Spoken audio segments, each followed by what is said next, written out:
Hello, everyone. You thought scary games were over. You thought Halloween was over, October was over, it's time to get back to normal. Well, no, not quite, because we missed our last stream, which means there are a few more horror games from the dark depths of your soul that are bursting out of your body right now, through your brain. They want to get you because they're scary games. And that's what we're playing tonight. We're continuing on with more of the scariest games that you ever did see. Now, when we're talking about scary games, there are a few of, the big titles, the big names that we all know about. Things like Silent Hill, things like Resident Evil. But maybe we want to dig down a bit more, get scarier. And what is scarier, really? Well, maybe scary. Maybe fear, like you've never known, could come in the form of Taboo for the Nintendo Entertainment System. Oh yes. You didn't know that Rare used to be the masters of horror. And maybe you haven't heard of Taboo. Maybe you don't know what Taboo is. Taboo, however, is the manifestation of all of your video game fears, and we're about to find out why. And hold on a moment, because the chat is going to go away for a few minutes, because now it's a private time with you and me. That's you. That's right, you. You who's watching this right now. It's time to get down to what makes you afraid with Taboo, the Sixth Sense. All that has been and all that will be is here for you to know. Dare you glimpse the future? Dare you even ask? Taboo, the time machine on Nintendo, is going to tell you. Well, I don't know what your name is, whoever you are. I guess I'll just put mine in. Getting frightened already. Birth date? Oh, it's very good, Taboo. You're trying to steal my identity, aren't you? Well, I'll show you what. Yeah, just try to steal my credit cards with that, Taboo. Now, Taboo only lets you pick M or F for sex, so obviously it is not exactly the most progressive of games. I'm sure you should complain about this to Rare. Now, what's our question? What do we want to ask Taboo, the Sixth Sense? We want to ask, well, I think I know what you want to ask. I think I know what you want to ask Taboo. And I think I know what these people want to ask Taboo. What do they want to ask Taboo? I think I know.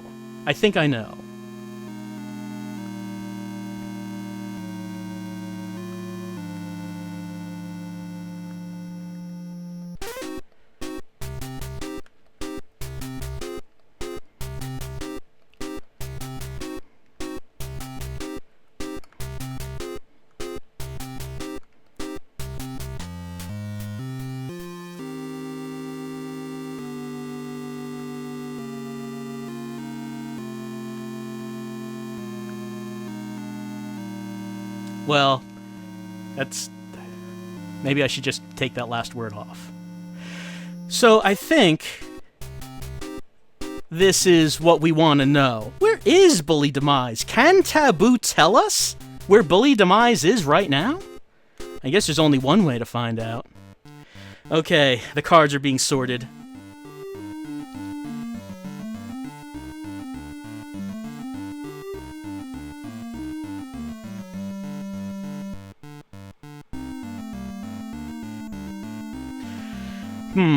We're the king of staves, or staffs, however you want to say it. They're now dealing the cards, and we are going to find out the answer to our question. This is Taboo, the Sixth Sense, if you came in late, and you don't know what this is. It's for the NES, made by Rare. The cards have been dealt. Okay, the Significator card, the Eight of Swords. The situation at present is criticism or quarrel. Is that really the case? I'm sure this is going to lead us to all answers to all of our questions. Am I choosing a card? I am not choosing a card, by the way. The Nine of Swords. My immediate influence is a worry or quarrel. It's doing this automatically, because what do I know about the tarot? I don't know about this, so Taboo is doing this for me. I'm assuming Taboo is the expert here. The Four of Coins. My near-term goal or destiny is influenced by a collector of material goods. How did it know about my video game systems? Taboo! You're reading my mind! I'm getting so freaked out. What next? Oh no, the Page of Coins! The distant past foundation is bringer of news and detail! I'm sure it's exactly right about whatever that is. What next? Tell me the future, Taboo. Tell me the answer. Let's see, the Nine of Cups. Oh! Recent past events or achievement of success or victory. I'm apparently winning at something. And the music agrees with me. What next? The near term, your trend is weird. Okay, sure. I'm feeling all right, but let's see. Where one finds oneself is the Seven of Swords. I am, have, or feel new plans. The stream is a little different tonight. So, I mean, it's a little bit of a different format. So I guess, yeah, new plans. I guess that's right. Sure. If you want, Taboo, I'll agree with you. Oh no! A few of some others, the devil! The factors which affect others subjected to a black influence of advice or a lack of success. I don't know. Factors which affect others are subjected to a bad influence or advice or a lack of success. The devil is doing this, I guess. My inner hopes and fears are strong family ties. My inner hopes and fears are strong family ties. I don't know. I have family ties. Sure, I don't know if that has much to do with my inner hopes and fears, Taboo. What does the last card say? Will this reveal where Bully Demise is? Is that him?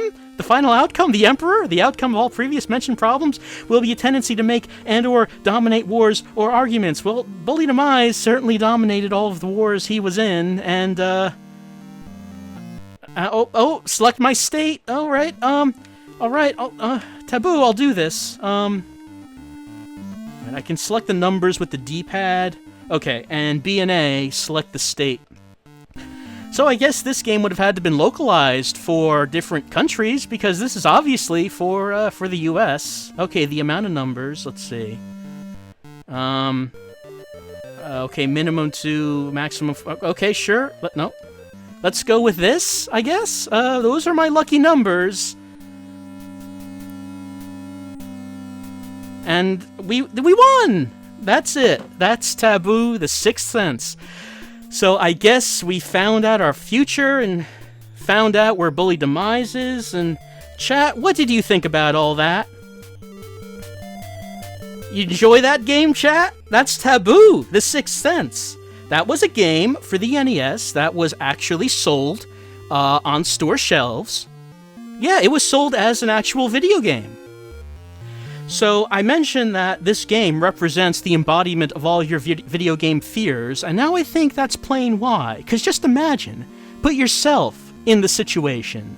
Imagine you're a child, and you have a Nintendo Entertainment System, and you want a new game.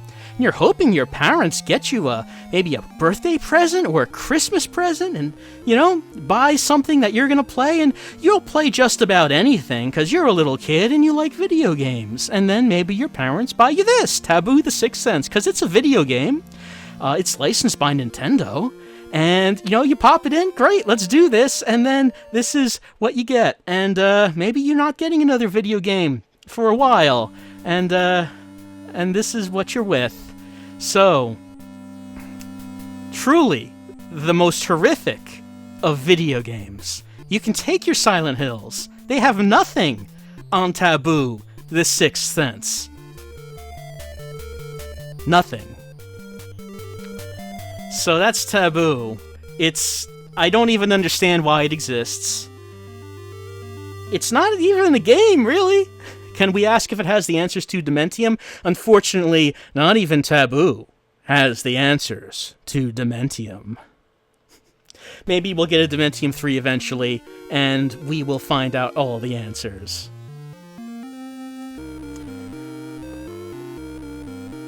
Let's get rid of that.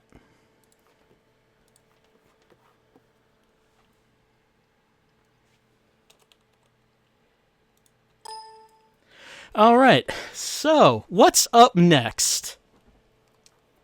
Was that Rare's first game? I don't think that was their first game, but it would have been among them. I'm pretty sure they were a little older than that. I'm going to guess probably Wizards and Warriors probably came out before that one. Alright, the next coming up, have to start this up, is something a little bit newer. Something that you'll probably recognize. It's not exactly obscure.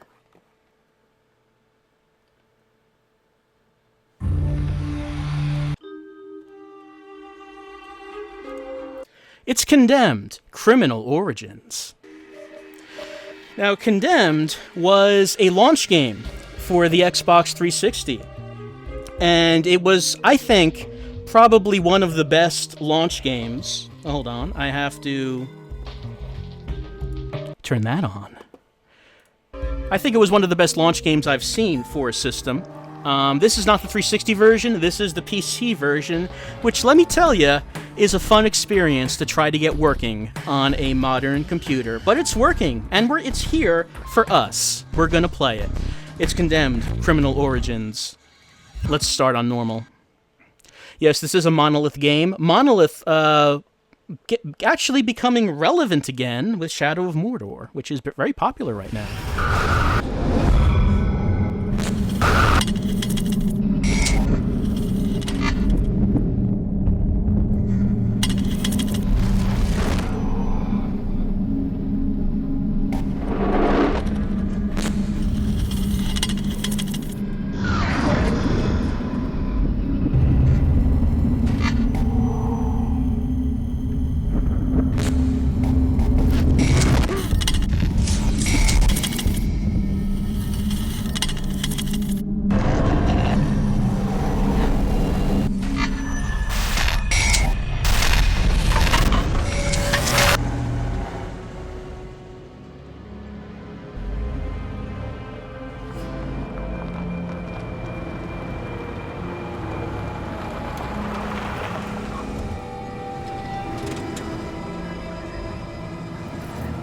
Thomas, I don't got all day here. Let's get a move on.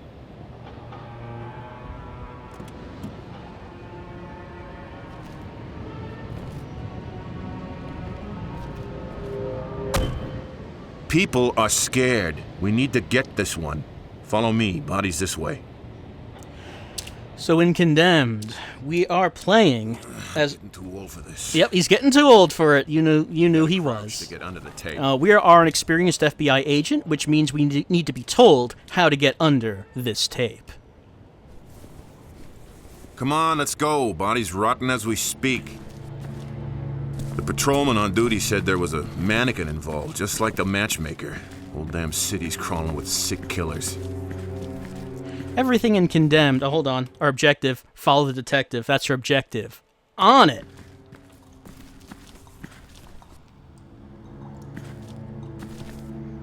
God, why do they always have to kill in such maggot-infested dumps? Why can't they pick a nice spot without addicts and gang members for once? Someplace not so damn dark. Well, I mean... I think that's kind of a secondary concern here. Nearly shot the bastard. Come on, this place is creeping me out. Why can't they murder in nice places?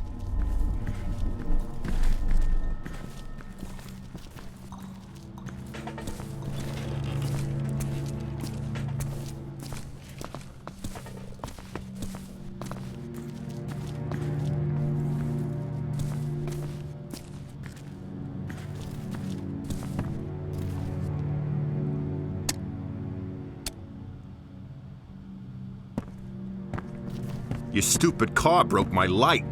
Better turn yours on. I hear you're afraid of the dark. Or maybe I should just turn it on because we need a light to see where we're going.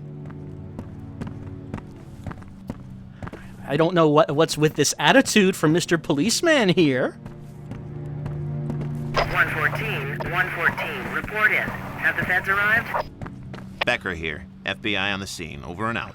Copy that. Agent Thomas, this is Officer Becker. Becker found the body on patrol. Agent?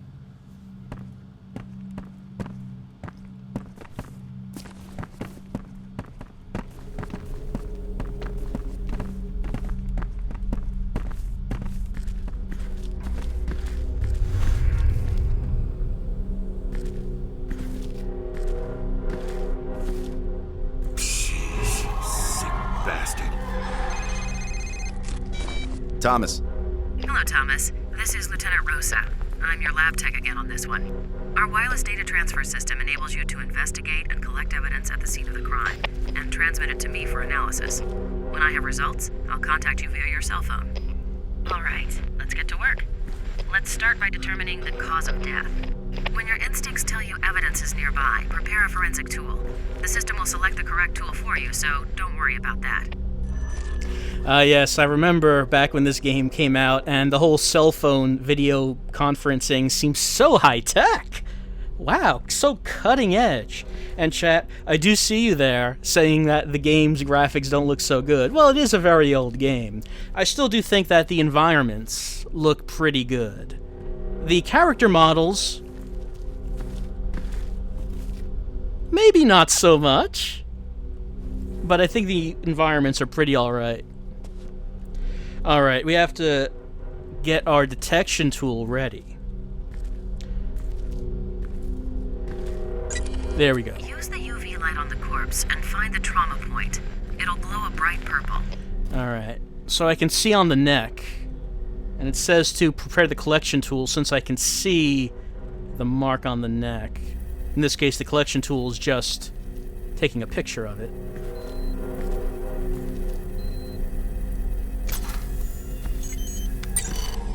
Just a sec. Strangled by hand. Very forceful. Finger marks clear, except bruise intensity indicates the killer's right-handed, and missing the index finger on that hand. There must be something more. Something we're not seeing.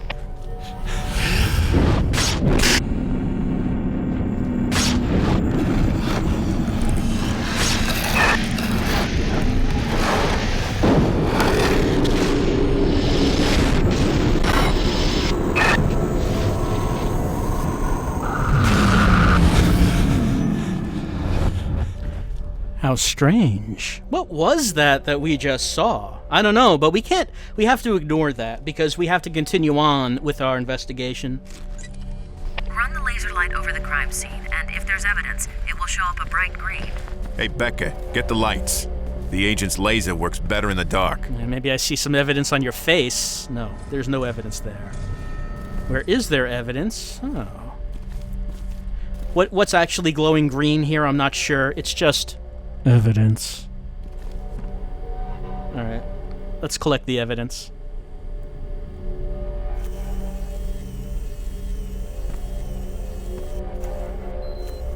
This whole forensics bit was the cool part, was one of the cool parts about the game. It's very different.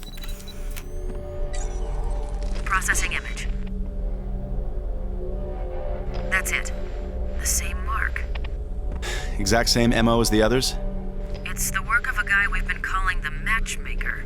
Kills young women violently, poses them in grisly tableau with male department store mannequins. Mannequin always slightly disfigured by a mark on the face. Any luck on the mug book searches? I bet the killer has the same mark. No luck so far. Becker, no smoking at a crime scene. I don't smoke. Well, someone was.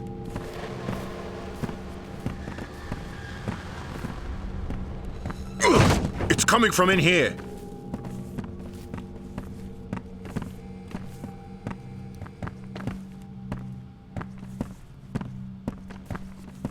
Dang it! I can smell the cigarette smoke.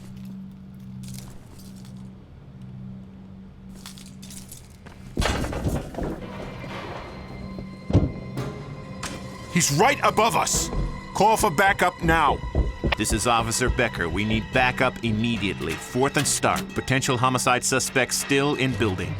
Officers are on their way. ETA 10 minutes. Copy that. Becker and I will head up the fire escape. You wait here for backup. Shit. Okay, now he's playing with us.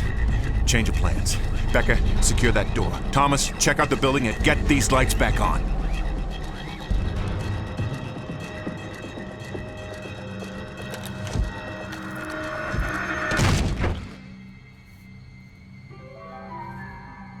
All clear, Agent. Sooner we finish up here, the better. Let's go.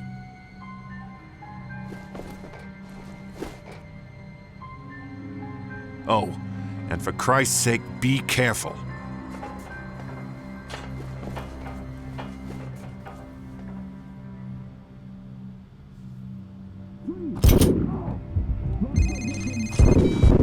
Agent Thomas, Officer Becker.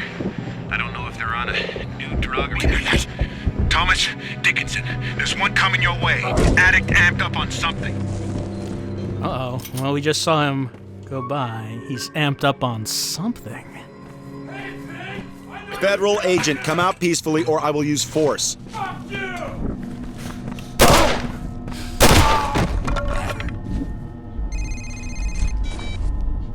yes. The city's full of them now, Thomas. Addicts, vagrants, psychotic individuals gone terribly bad. They come in all kinds, but mostly violent. Be careful. Yes, and, as some people are mentioning, we just killed what apparently is a homeless man. And that's what's gonna happen a lot in Condemned Criminal Origins. Some people refer to this as Hobo Fighter, because there's a lot of this. There is a lot of this. Some people asked if the forensics are something that's not done very often in the game. There's a few scenes where we do the forensics, but it is a lot of first-person combat. And a lot of melee combat, which is also very different from what you usually will see from a first-person shooter. We have a gun right now. But maybe not forever.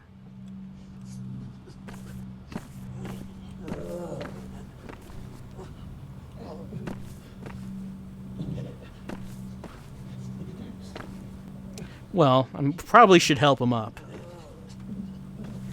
Or I could kick him while he's down.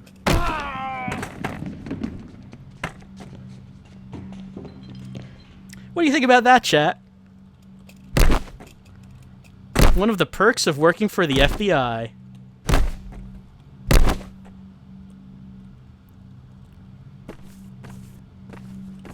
I don't actually know if he gets up if we don't do anything.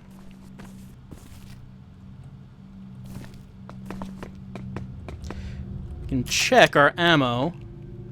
And it's a neat thing that we have to do that in order to, actually see how many bullets we have. It won't just tell us, we have to actually pull the clip and look inside. And there's not ammo just lying around, like you will get in most video games.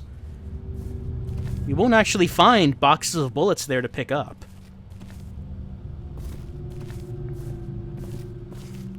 Being corrected, it is a magazine, not a clip. I'm sorry. I usually get my gun terminology wrong, despite being American. There's something on the wall. I guess we should probably pick it up. I picked up a metal piece. I'm just gonna shove this in my pocket. Go on my way. I don't know. It just seemed like something we should take.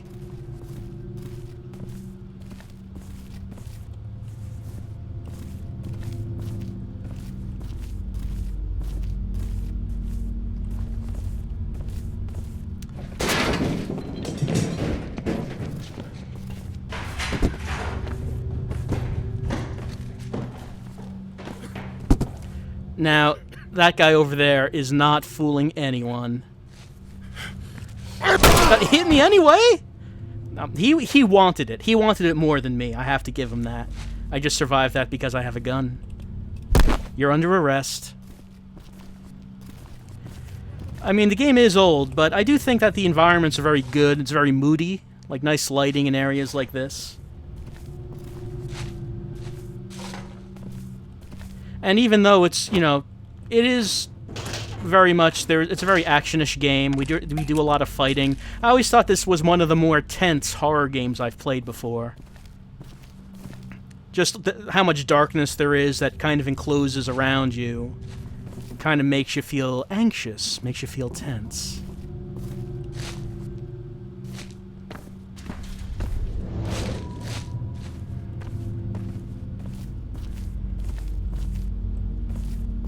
So there's someone who's running away. We could just assume that maybe there's an innocent bystander, maybe, or we could assume that maybe it is an insane homeless person on drugs that we should probably shoot dead. Probably.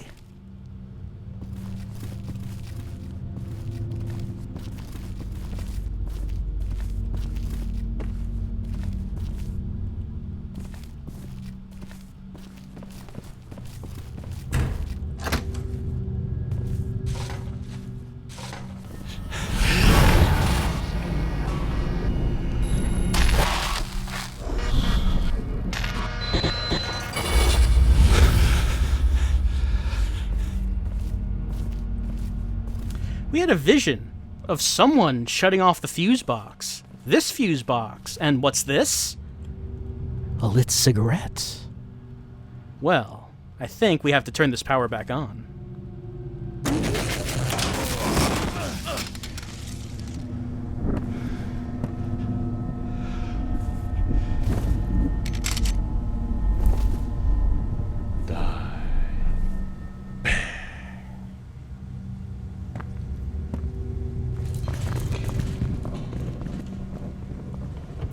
We are the worst FBI agent. The suspect took our gun. When does that happen? Really? Chat, when does that happen? When does an FBI agent actually get their gun taken from them by the suspect? Because I have to say, I think that is probably cause for a demotion. We need a weapon. Grab something off the wall. Okay, so this is how the game primarily works. There's a metal thing on the wall.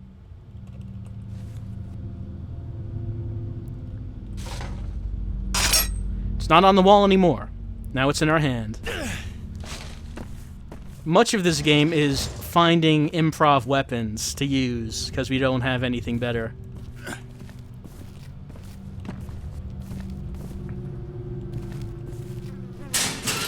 Don't think I need one now.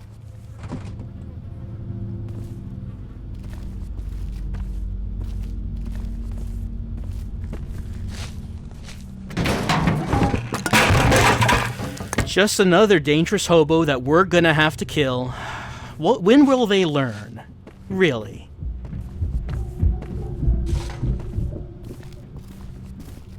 We can't follow them. We don't have enough agility. We need to level up and put more points in agi.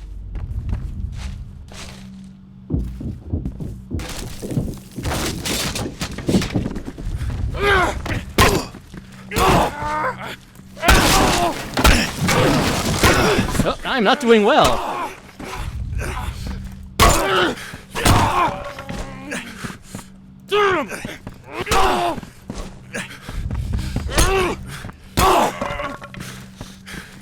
Alright, what now? What now? Yep, they can grab other weapons off the walls. Alright, it looks like I can now arrest him. You're under arrest! Now, both of these suspects are good and arrested. You have the right to remain silent. Anything you... Well, okay, maybe you're not going to say anything ever again. We can also pick up other weapons, and it tells us if what we would pick up, how it compares to our current weapon. The 2x4 bolts does less damage, but has increased speed and has the same block and reach as the conduit we're now carrying. I like increased damage. I like a lot of damage, so we're going to stick with the conduit here.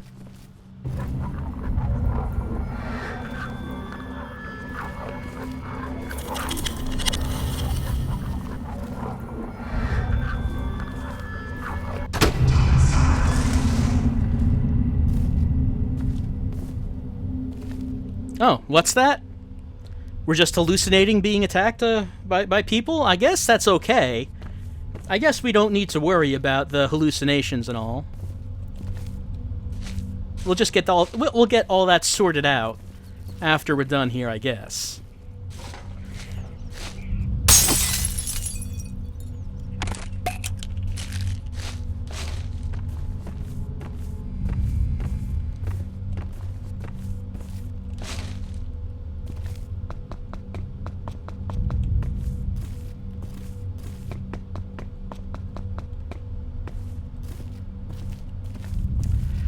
If only I had a fire axe to chop this door down with. That's what Agent Thomas is thinking about right now. I think about that quite frequently. Here's rebar bent. It is worse than our conduit in most ways, so we're not going to go with that. There are a lot of weapons in this game. This does more damage. The small pipe. Guess I'll take that.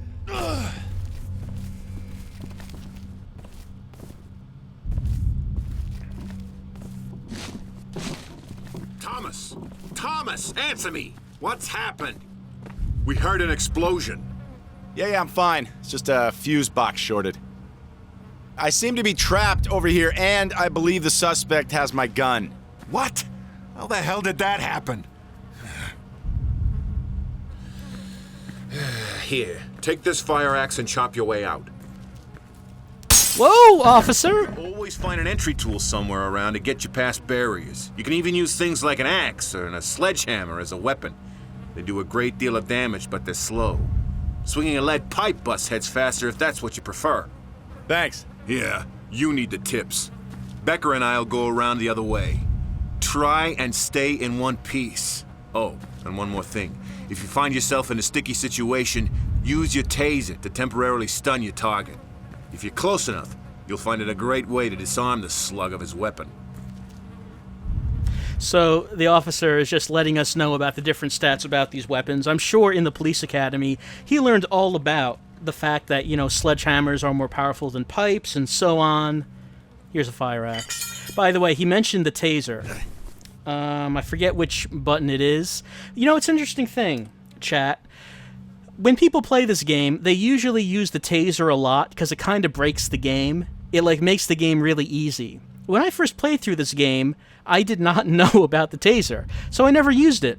And because of that, when I play it now, I don't use it. I still don't use it, and I kind of consider the taser to be cheating because it makes the game dead easy. Okay, there it is. It's clicking on the mouse wheel on the PC version. So yeah, that's the taser. I guess we'll try it out, but I don't really like using it because I think the melee combat is the strong point of this game, and the taser it's kind of an I win button. So I don't know. Hobos are weak to tasers? Yes, that is their elemental weakness. They are Pokemon. Hobo is weak to electric type.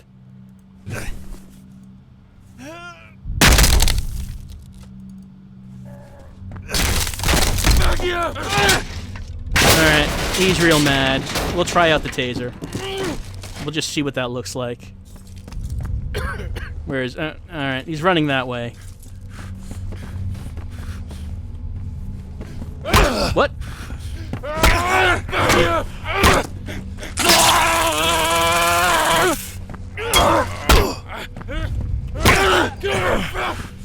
Is there more than one here? No, I don't see anyone.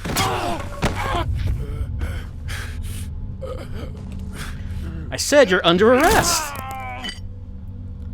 Now, you're going to a well-funded penitentiary that will... There are some skillful medics and doctors that will repair that broken neck that you have now. You're under arrest. There you go. I arrested him very effectively, I think.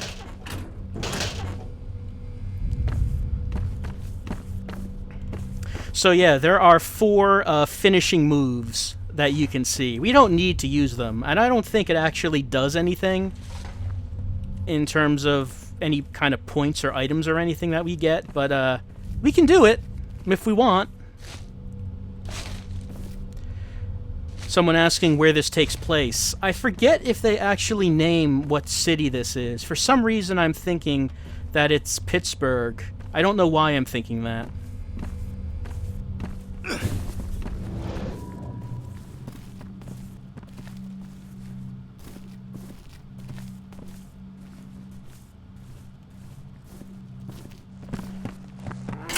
Alright, let's do this. No, I see you there. You're not hiding.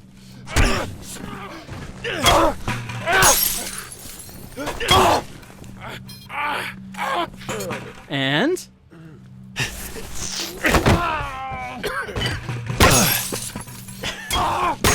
Well, that is just a sucker punch is what that is. So you get the taser. And an axe to the face. So chat, yeah, the thing about this game is it's really a very brutal game compared to a lot of other first-person games. You know, this really focuses on the combat and just like the sensation of that you are slamming an axe into someone's face, which it was really something when it came out. I mean, this was... Oh, hold on. Chat. You like birds? You like watching birds? Maybe you like to collect dead birds. I'm just gonna take this dead bird. No one's gonna know. No one's gonna know about it. This is our secret. The bird is our secret. No one will know except us. You better not tell anyone about the bird. Because if you do, I have this fire axe. I'll know if you tell anyone about the bird that I have the bird stuffed down my pants right now. Don't even think about telling anyone about the bird, chat. Don't tell anyone. We're continuing on our search for the suspect who has our gun. Let's not forget about that. The suspect did disarm us. And has a firearm right now, and we do not. I also have very low health, so I'm gonna wanna... Yeah, I see someone there. I'm gonna want to take advantage of any health we find.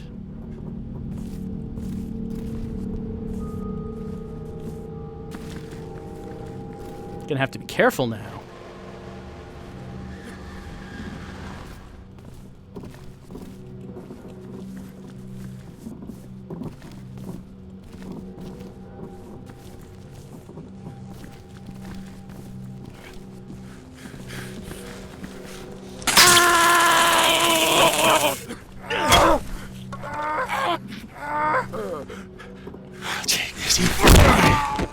We're so angry at these homeless men.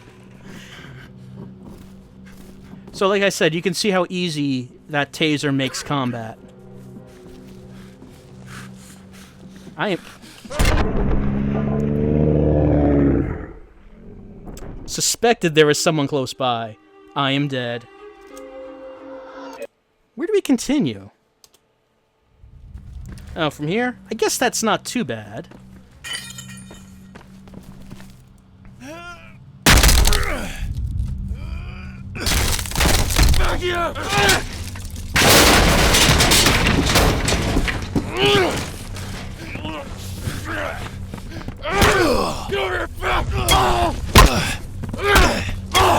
My timing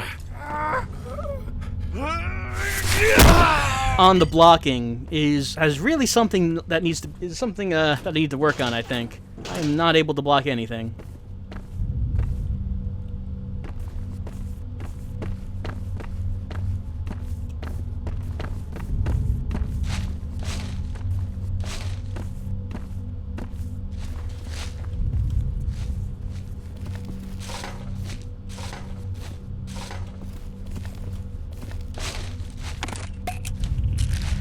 Sweet painkillers.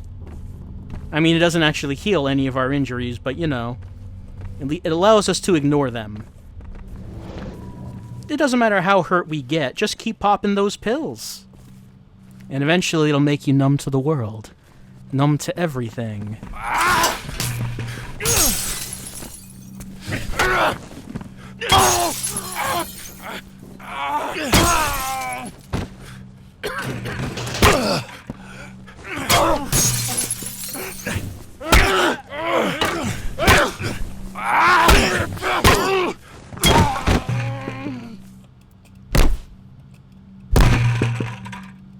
I'm arresting him extra hard.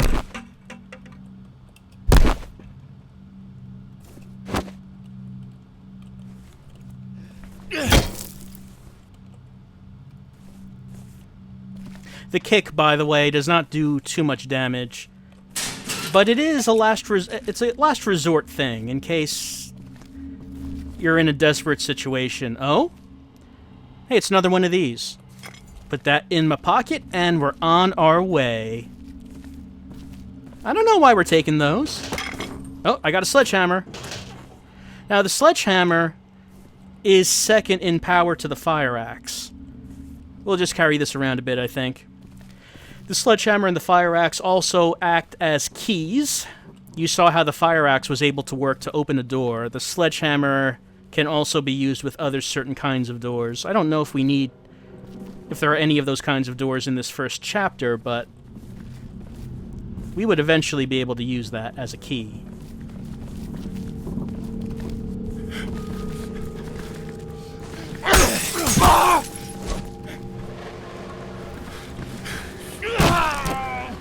I was actually lucky there. He dropped his weapon and ran past me. When an enemy drops their weapon, they can attack you by grabbing you, which is really annoying.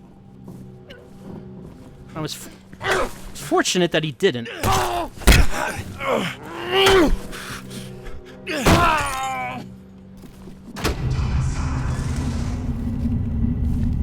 Did you just hear something?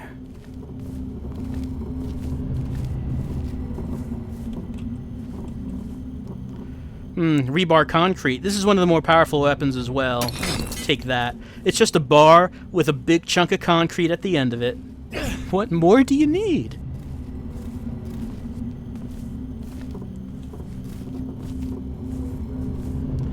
Is there another exit out of this little... Oh, there. Okay, this door opened is what changed.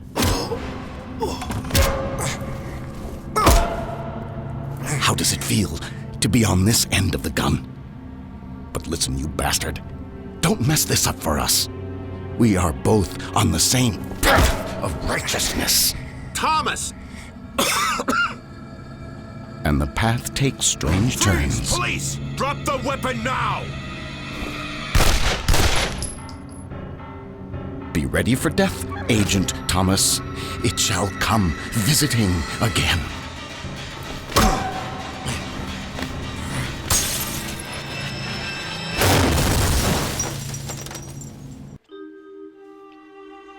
And that's the end of chapter 1. Okay, I did... There were 6 birds in that level.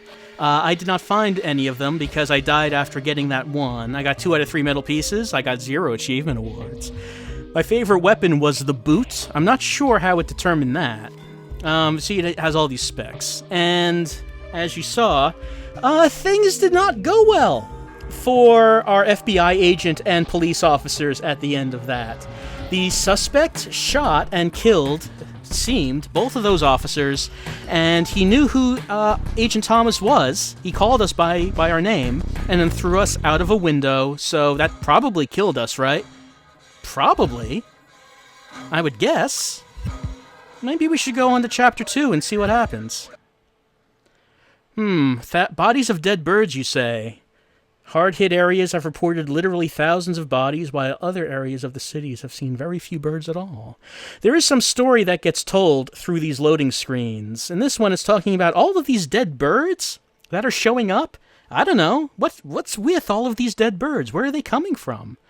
Maybe we might find out more as we go on.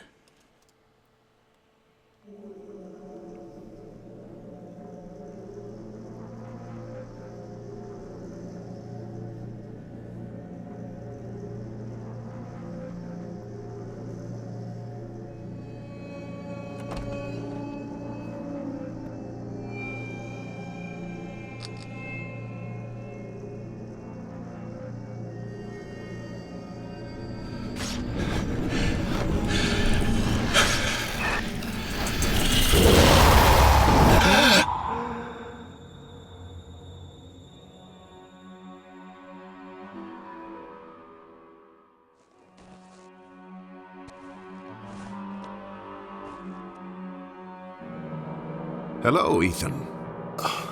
Who are you? What is going on? Calm yourself. My name is Malcolm Van Horn.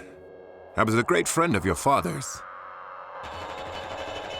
Yes, I remember you a long time ago, but why are you here now?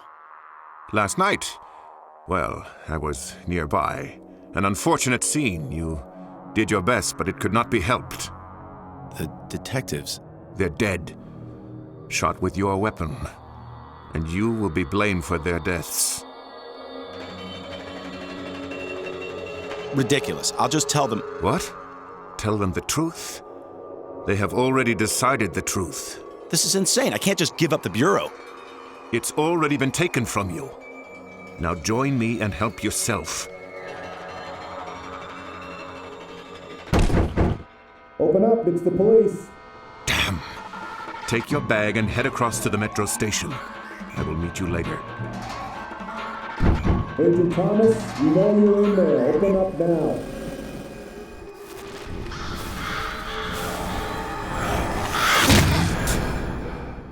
Ethan, you must trust me.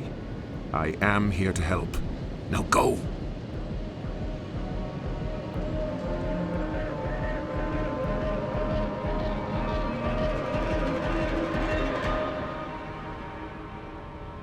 I'm sorry, officer. You woke me from sleep. No, I don't know where Mr. Thomas is. What's your business here? My name is Malcolm Van Horn. I'm an old friend of the family. He invited me to stay here, but he must have forgotten I was arriving today. Well, please stand clear. We need to search the premises. So, it turns out that Ethan Thomas is alive after all. And we ended up back in our apartment as this mysterious person named Malcolm Van Horn, who apparently knew our father, just happened to be there and carried us back. And he lets us know that the FBI is now searching for us because it was our gun that was used to shoot the officers, which means we must be the murderer. The only conclusion, the only course of action is that we need now to run from the FBI. We are now a fugitive. We need a shovel. Chat. We need a shovel. I think that might have been maybe a little jumping the gun, but yeah, we're a fugitive now, chat. This is our new life.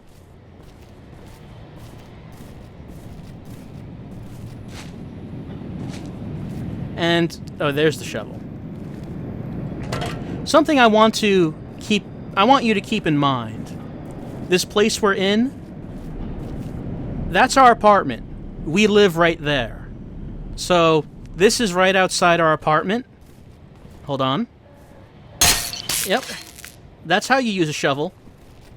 This is right outside our apartment. This is where we live. It's right there. It's within eye distance. We can see it. This is right outside where we live.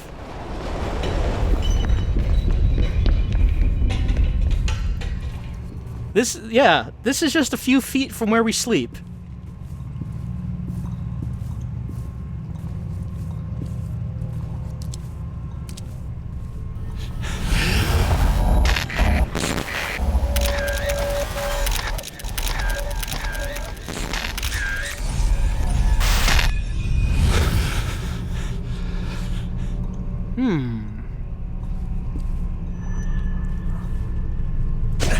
Well, I mean, we may be a fugitive hobo now, but deep down, we're still an FBI agent.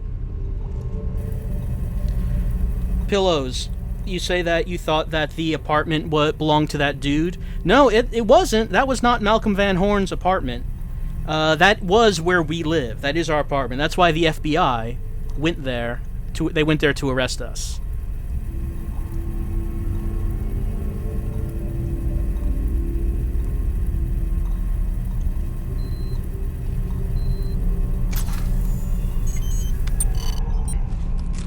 Receiving image data. You're a lucky man, Thomas. I'm still here. Thank God. I thought they would have suspended my lab access. They still might. It hasn't occurred to them yet. I didn't kill those guys. I know, Thomas.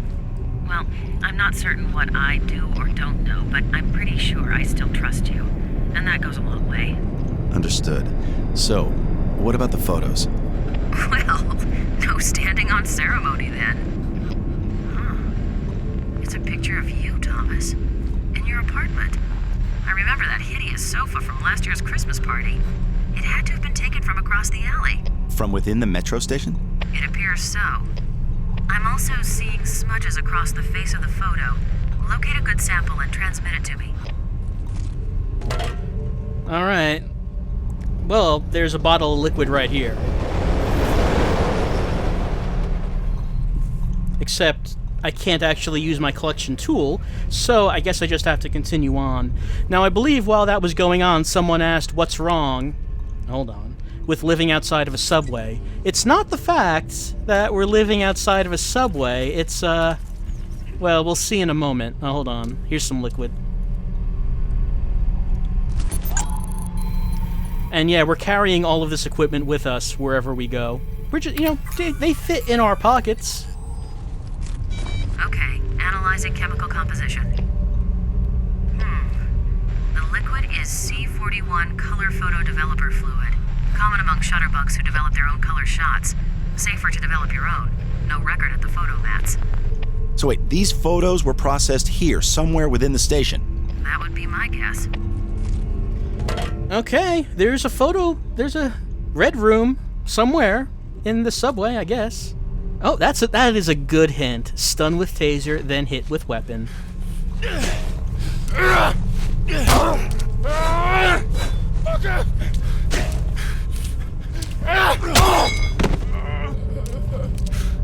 Once again, you have the right to remain silent. So yeah, that's the thing that gets me about where we live. It's not so much that it's outside of a subway station, it's that the subway station is full of murderous, drugged-up, homeless people. And this is where we live. We live right outside where these people are. So that's the thing that always kind of gets me about this scene. That there's just a subway full of murderers right outside where we are. Hi, Tolling. I see you too. But now, for right now, we have to focus on where this red room is. This room where the photos are being developed.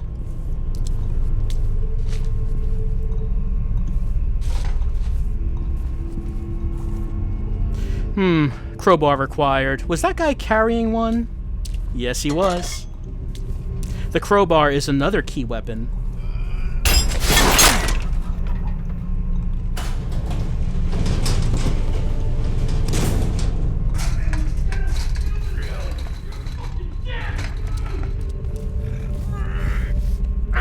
Sounds like there's someone coming. Yep. You might notice that that guy just hit the guy behind him. And yeah, that happens.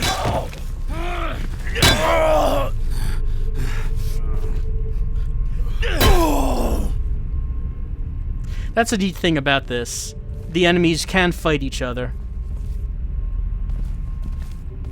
Kind of like Doom in that way. If you consider, you know, drugged up homeless people to be the equivalent of imps and pink demons, which, you know, some people do in real life. But that's a whole other argument to get into. That's a very political one.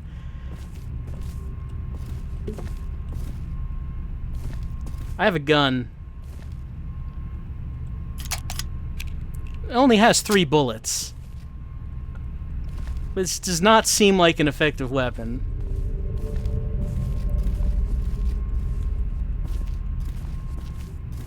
Can we not hold 2 weapons? We cannot.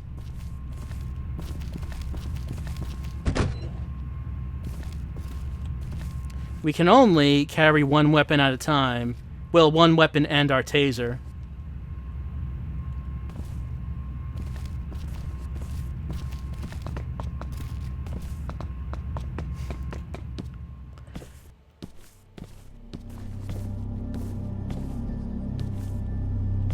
The manager's office. He probably has some pretty good weapons. What's going on in the news? I don't know, but someone with glasses is very intense about something. I can't tell what it is. This game is too old. I cannot read the magazine. This is Thomas. It's Van Horn. Listen and be quiet. I don't have long. The police are now searching, or more properly destroying your apartment. They seem to have no faith in your innocence. But I am innocent. I know that. You must prove that. One more thing. You have a special talent, a gift that very few of us have. We haven't time to discuss this fully, but trust your instincts. Rely on them. I must go now. Remain alert. All right, Mr. Person I just met who somehow has my phone number and is telling me about special powers that I have and don't know about. I will believe you about this.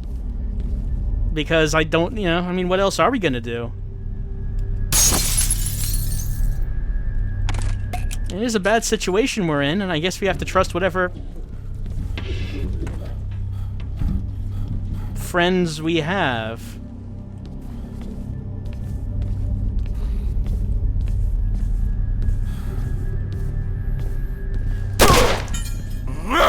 Whoop, where is he? There he is. Now that's a dangerous thing. You can die pretty quickly when they grab you like that. I only have one bullet left. I probably should just pick this pipe up.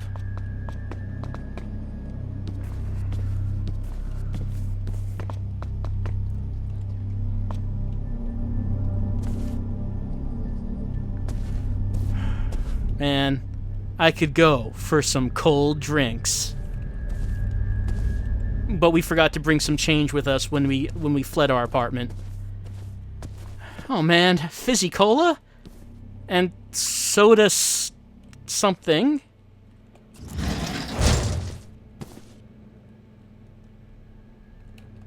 Said to move this, but I'm not seeing anything behind it. Alright.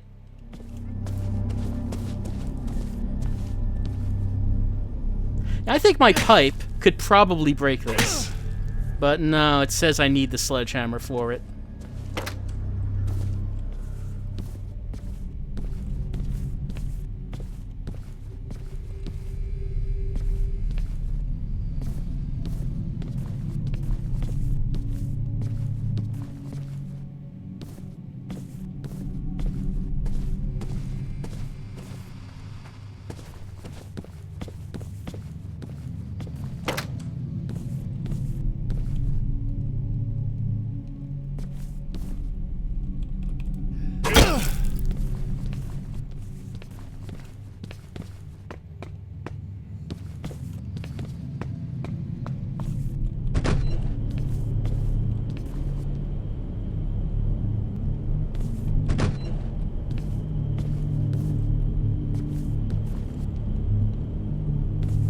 A lot of rooms with really nothing in them.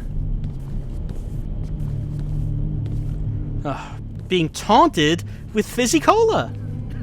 Could really go for some. Who's that? Someone, I think, wants to get a taste of the shotgun.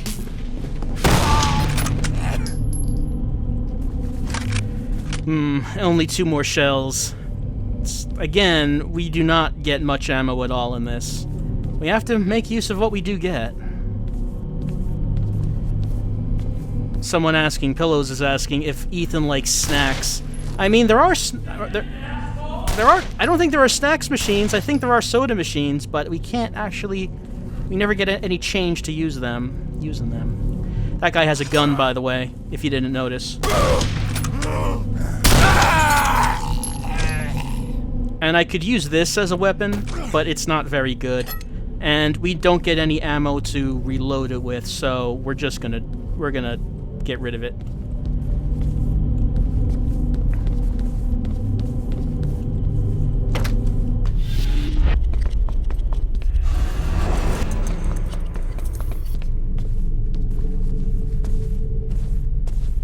Well, that's what we need.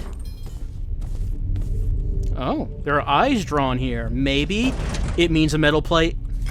We have increased our metal plate collection.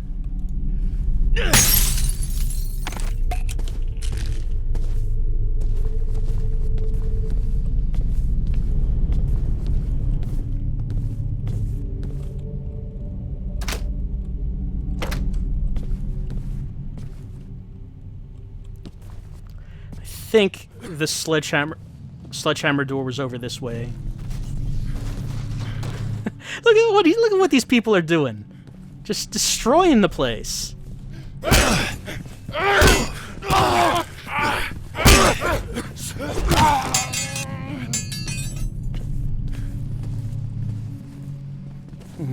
I thought there was a second one.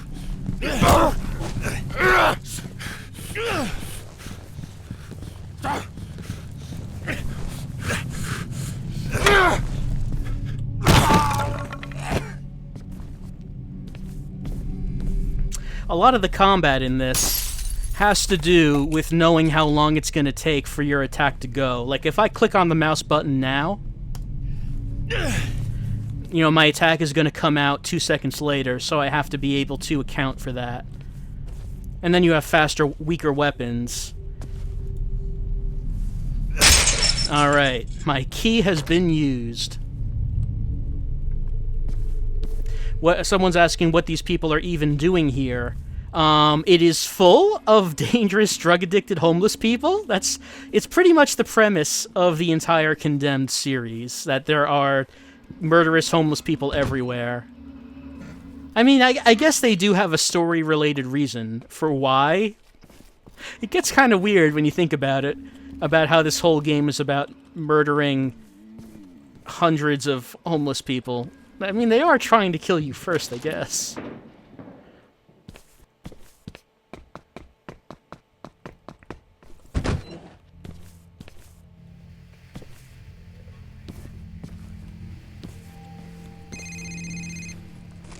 Thomas speaking.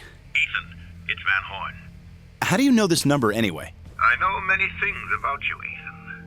Since your father's death, I've watched you, hoping that you would find your potential. My potential? Yes. You've become an excellent investigator. Not through training or luck, but instinctually. However, you'll find that you are capable of seeing so much more. Again with the instincts. They're a gift from, well, perhaps not from God. Remember, they can help you and others. Again, I must go. Be careful. Look, man, if you want us to trust you, you're gonna have to drop the whole creepy wise man act and just let us know what's going on. What is all of this watching us since our father's death and looking at our potential and it's a gift? Maybe not from God. It's a crowbar. You know, just some straight answers would go a long way, I think.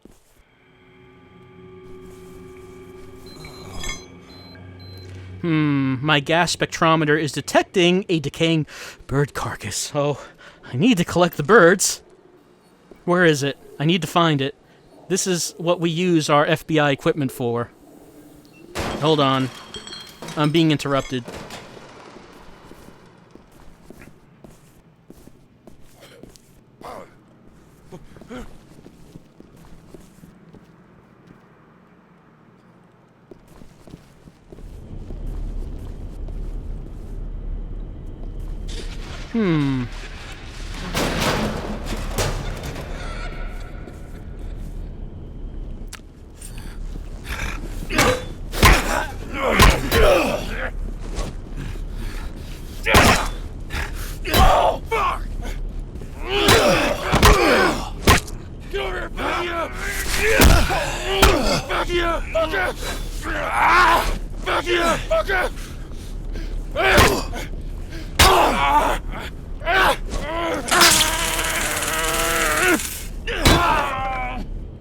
Now that's an example of what I mean when I say that the taser seems like cheating. I don't have much health left. I couldn't take too much more, so it's time for the middle mouse button to come out, and that pretty much ends the fight. You can imagine how much more tense this game is if you don't actually use the taser at all, but there are some more important things to think about, such as, where's that dead bird? Where is it? It's somewhere around here. My FBI machine tells me so. We're getting in some red dead bird territory. Yes. Yes. In my pocket it goes.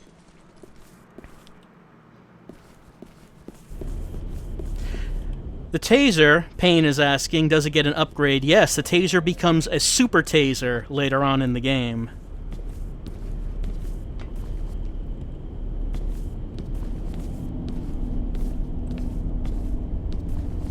If only this ATM could spit out some quarters so I could get some fizz. But no. No, it can't.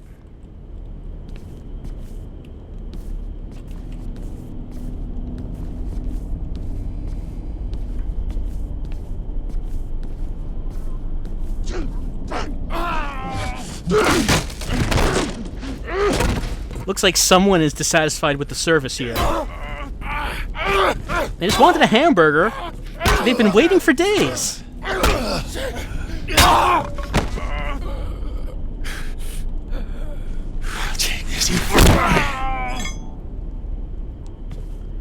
Is that a KFC? Let me see what this is. What do they have? Oh, it's neither. Chicken teriyaki, beef teriyaki. They have vegetable tempura. They have a California roll. So yeah, this seems like it specializes in Japanese cuisine. Well, not anymore. I assume it once did, but I don't know when the last time was anyone actually worked at any of the places in this subway. But we could go to Radiance Ashton Jewelers on 1404 Church Warden Street if we wanted. I don't know what is. Okay, those are two hands, and I guess no, there's a ring going on that hand. So we could maybe go there and get a ring if we wanted. Following the trail of fluid, but I think I need to get rid of this guy first. Hello.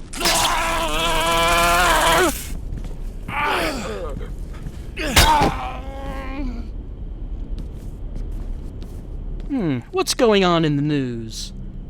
I think it says serial killer on the loose, but those textures are too blurry. Face of death. I think that's what that says. The hour is coming. And I can't tell. Ah, Soda Bliss. That's what it is. Man, I could go for some Soda Bliss right now. Alright, so it said that we need to follow this path. So I'm trying to find it with this laser. Where is it? Hold on. Oh. Well, I mean, we're gonna have to find another way around. Yeah. Oh, maybe it goes on a little further? This way, maybe. No, it stops. Okay. So that path is going off past that. We need to figure out how to get over there.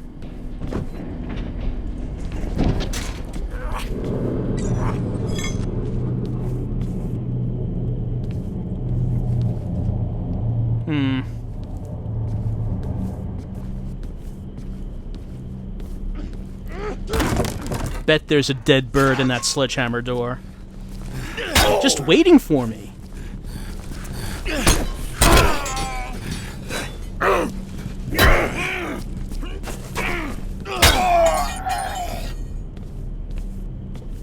Oh, I guess this guy went down from one hit from the other one. Oh, someone threw away a perfectly good sledgehammer. Why would they do this?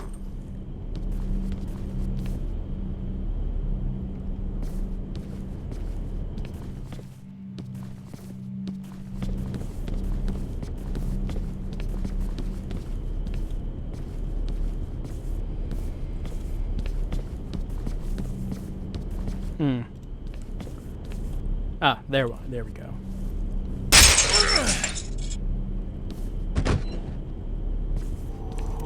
Someone asking, I think it was Tolling, asking about where are the women and children hobos. There are no children hobos because I think maybe that might go a little too far for what this game is doing. Shotgun or sledgehammer? I think we'll stick with the sledgehammer. No children. There are women that show up. I doubt we'll get that far in the game. It does take a little while before we find any women, but they are there. Does it ever get explained why we are being attacked by everyone? Yes, but I think it was in the sequel. This game leaves a lot of things mysterious, and I never actually played Condemned 2, but from what I read, it sounded like it was for the best that they did not get into the details of the story, because it ends up being pretty stupid. It's one of those things where they answer all questions, and then maybe it was maybe they shouldn't have. Maybe they shouldn't have done that. Hold on. There is... That elevator light is glowing.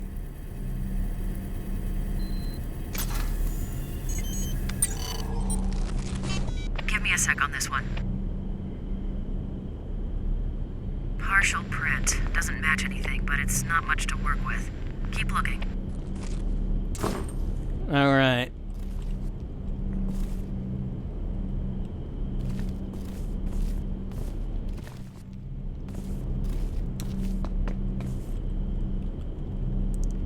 If only we had a fire axe, we could break open so many doors.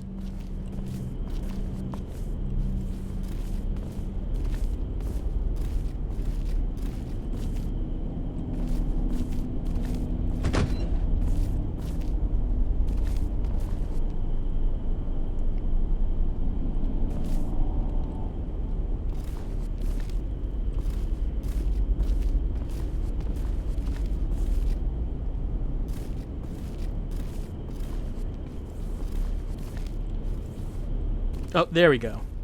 Yeah, this should be alright. No problems here.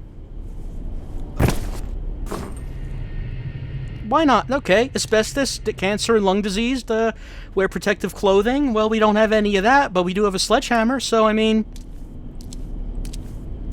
That's alright, isn't it?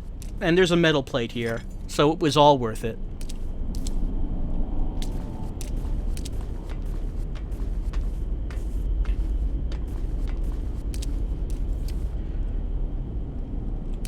And by the way, right now the chat is having a crisis of age as they realize how many years ago this game came out, and they realize that's a decade, or just about a decade. You're getting old, chat. You're gonna have to face it at some point. You're gonna have to realize that the years are catching up to you, and that maybe you're not quite a child anymore, but that now maybe you've become an adult with adult responsibilities, and you won't be able to stay young forever. But until then, we can walk around in the sewers.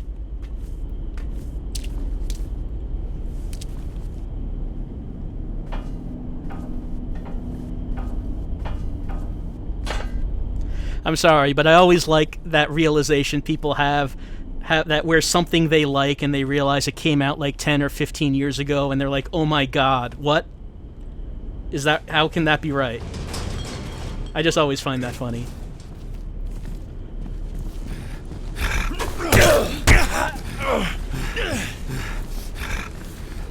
Look, man, that's really rude to just run away after starting the fight. Oh, down he goes.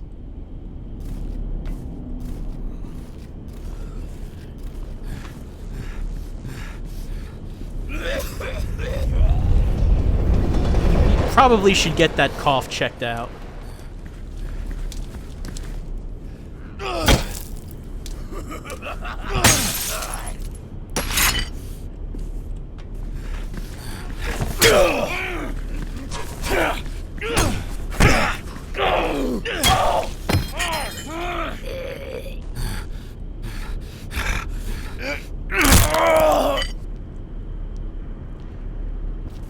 Due process. It's a wonderful thing.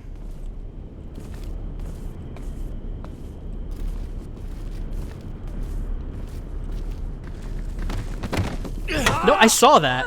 Don't think you're hiding.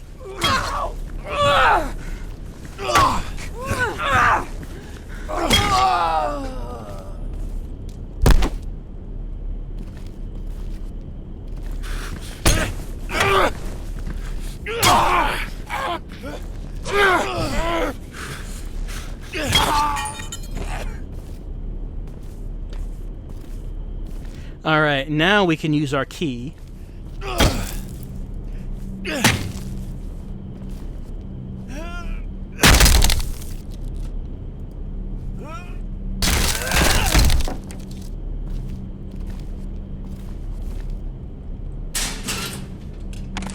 Some people asking if that one enemy was a woman.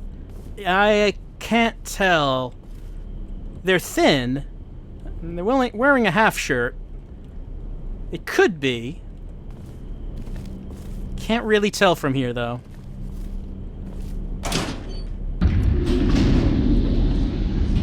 Oh, well, that looked interesting down there.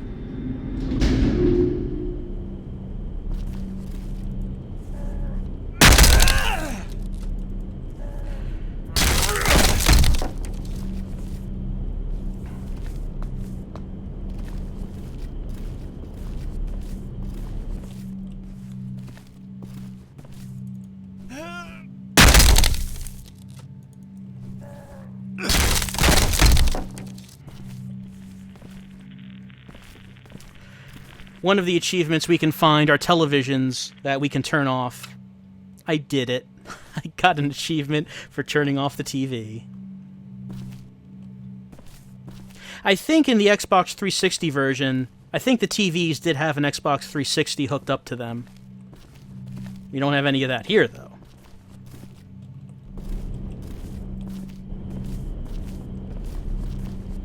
Okay, the elevator's working now that we've supplied power.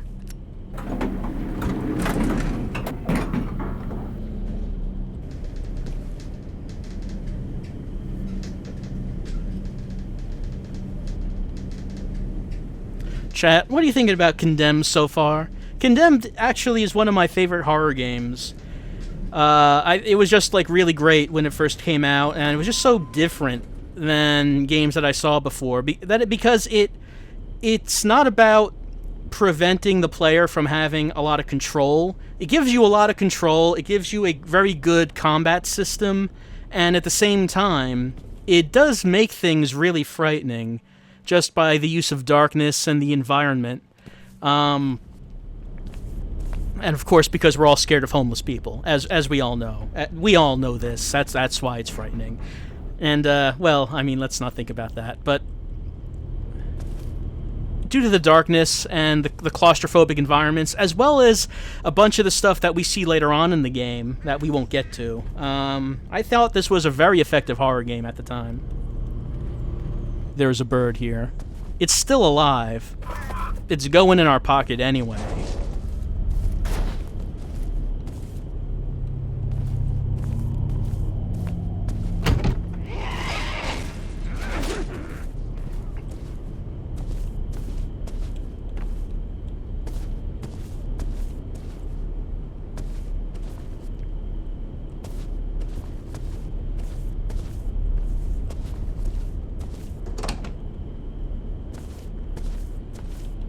Being asked if we can combine weapons in the game. We cannot. Weapons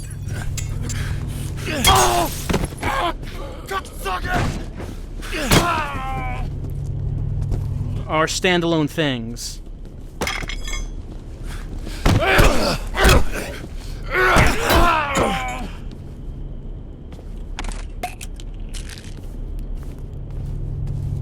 So we picked up this crowbar, and we did find a safe before. Where was it? It was over here. No, not over there. Oh, there it is. There's a gun. How much is in this? 4 bullets? I guess we'll take it with us.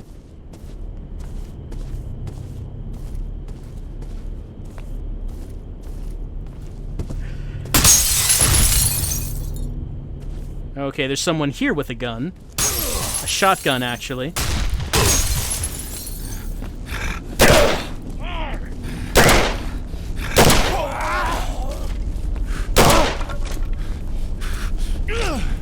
Oh, pick that up.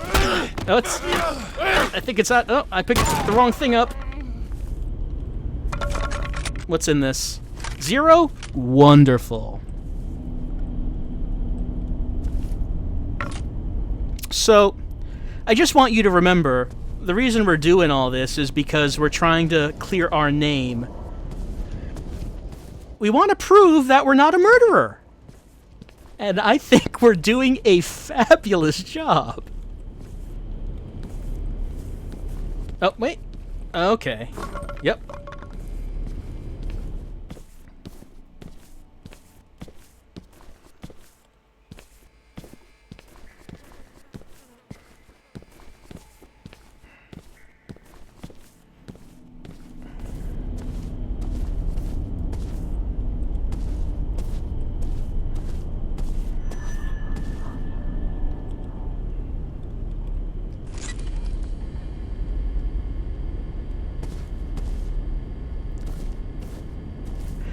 Apparently, there was a lot of developer fluid on this guy, just dripping off of him.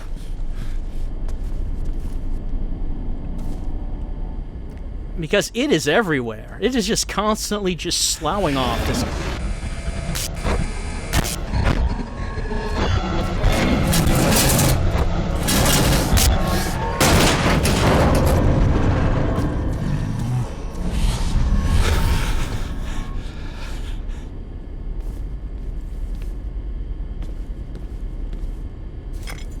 Hey, I got all the metal pieces for this. That counts for a lot, you know, when we're trying to clear our name of murder.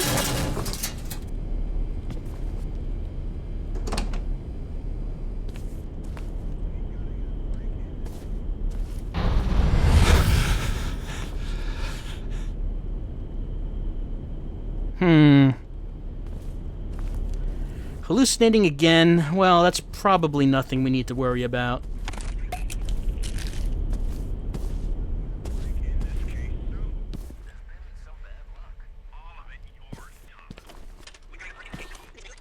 Oh, hey. You might recognize that apartment across the street. That's our apartment. So it looks like that the subway has an elevator that goes up directly into this building that's across our apartment.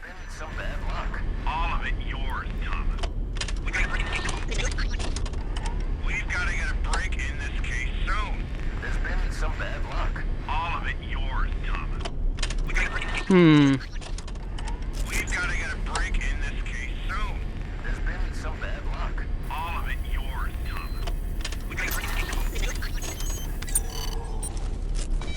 Got it. This print's better. It's a match to the one you found before, but I got nothing on file. Local police, FBI, NSA, Patriot Database, Interpol, no record. I'll keep looking, though. So, we found a handprint, and apparently it's good enough for Rosa, but none of the databases she has access to has this print. But we can see someone has been taking pictures of us, and we can see that someone has been recording us.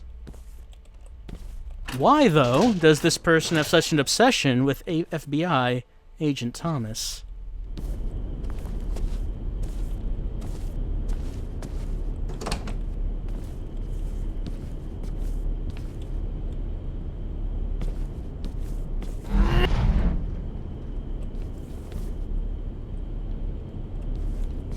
Yep. Those are pictures of us.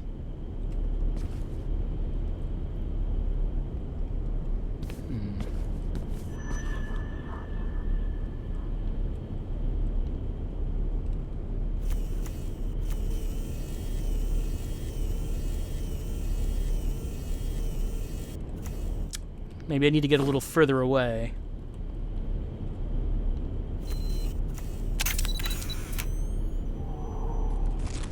Processing image.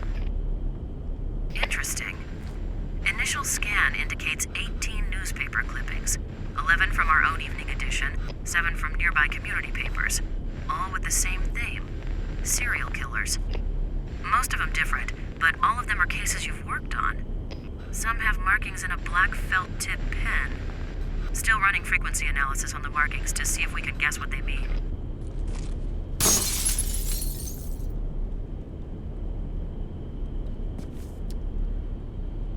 So it seems that someone is obsessed with serial killers. We can see names like the Matchmaker, who we've heard before. Woman is victim of the roadside carver. The Torturer. Bone Cutter. Can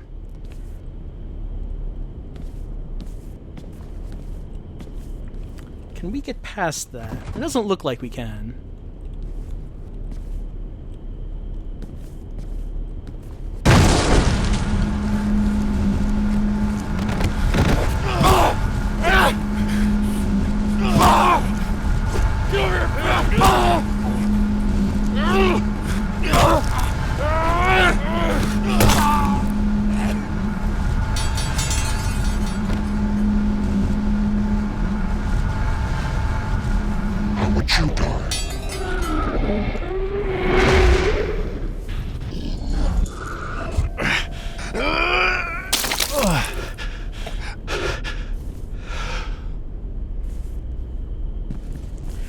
Sometimes you just need a good vomit. And I don't know what it was we just did there. Just flashed to some white light, and apparently were we clutching our head in torment over all of the people we've killed? Is that what we've done? I'm not sure what exactly that was, but now we have seen the suspect.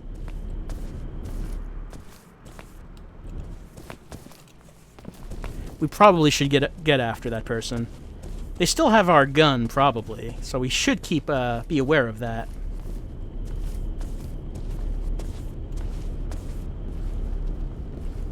Ah. Another one. Another bird. It's our secret.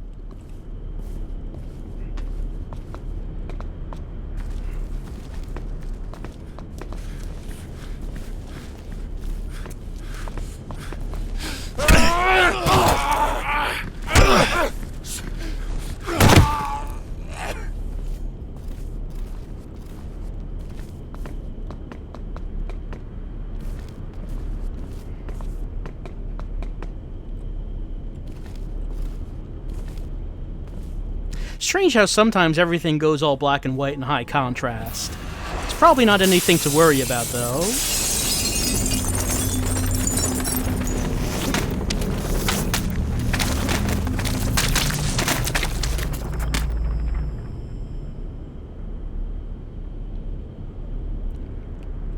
Nothing to worry about, though.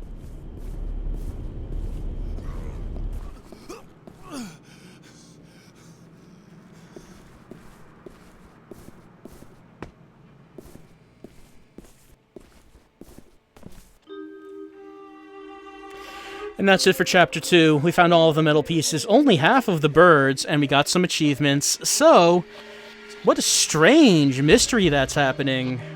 We've been framed for murder. The FBI is chasing us, and we've been spending our time attempting to clear our good name by killing as many homeless people as possible, while chasing this suspect who we don't know what this person's all about, but... Well, that's Condemned, and we've gone on for a little while, so it's probably time for some intermission. I would ask the chat what they think about that, but it appears that the chat has been having some problems, and my own chat has been connecting and disconnecting for about the last 15 minutes now, so I don't know what they think about this right now. Maybe we need to take a break, and we'll come back and we'll see what the chat thought about all of this homeless person murder that's been going on. You see, that's the twist. You thought that there were a lot of people here watching this, but in reality, it was just you. Or is it just me? Am I actually streaming right now? Is anyone watching me? Have I been talking to myself for the past hour and a half? Was the chat just all in my imagination the whole time? Huh, that's something for me to think about.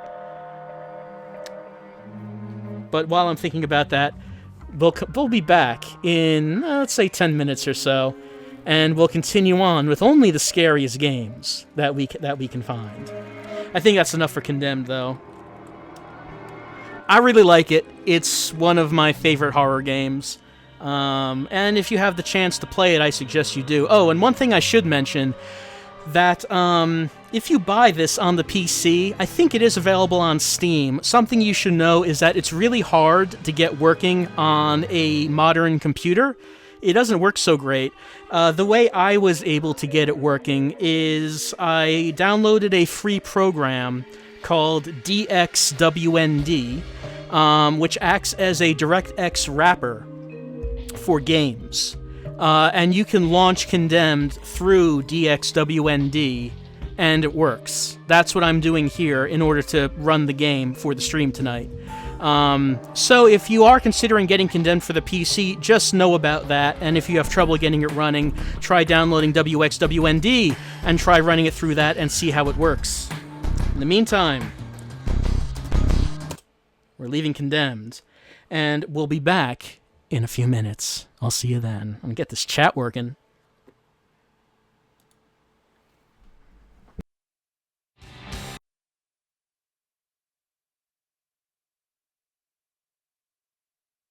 Hello, everyone, and welcome back. And I think you can see what it is that we're playing next. We're playing a GameCube classic. It's Eternal Darkness, Sanity's Requiem. Hold on, I need to display that correctly. That's not displayed right. It is. There we go. This game has widescreen support, don't you know?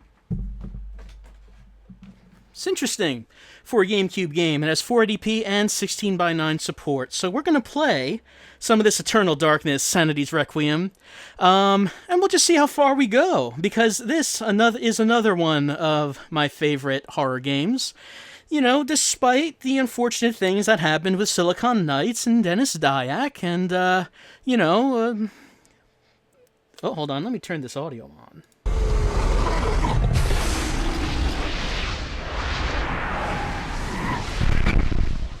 Nintendo. I love how serious it says that. You too will come to understand fear as I have.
Alright, so like I was saying, Eternal Darkness, Sanity's Requiem horror game for the GameCube. Someone asked, did this game start out as a PS1 game? It started out as an N64 game and was actually in development for a very long time. Two Human was the game that started off as a PS1 game and was in development for an even longer period of time.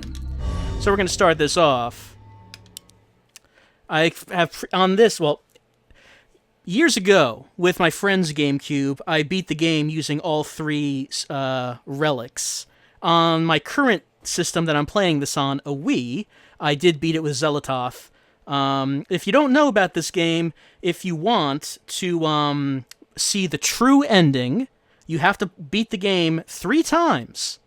So that's why it mentions that I've beaten it once. Someone asked if I'm using GameCube component cables. I'm playing on a Wii. So, I mean, that's just the easier way to actually play GameCube games nowadays, especially since if you want 480p's on the GameCube, you need to buy the expensive, rare component cables. Let's carry this information over. Well, actually, I kind of like Xelatoth, so let's just start something new, so maybe we can pick that.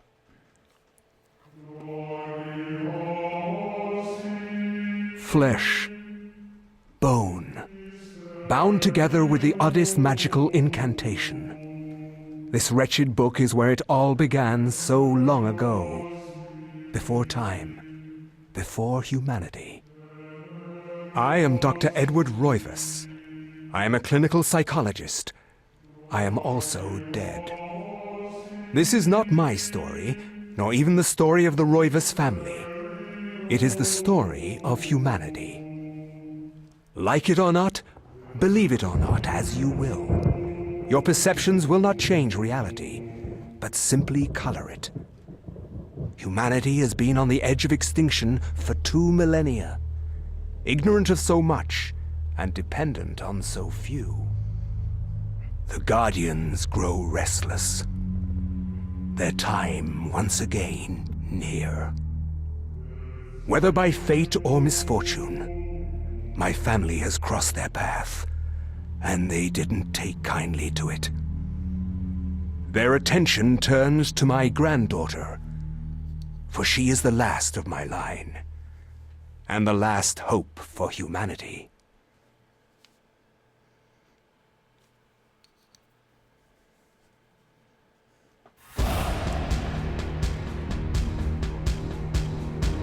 Alright, we're just starting off real serious right away. Let's just shoot some zombies.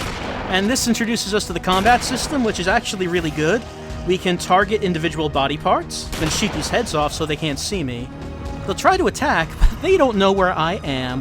Then I'll shoot their arms off. Oh, oh no, I'm out of ammo!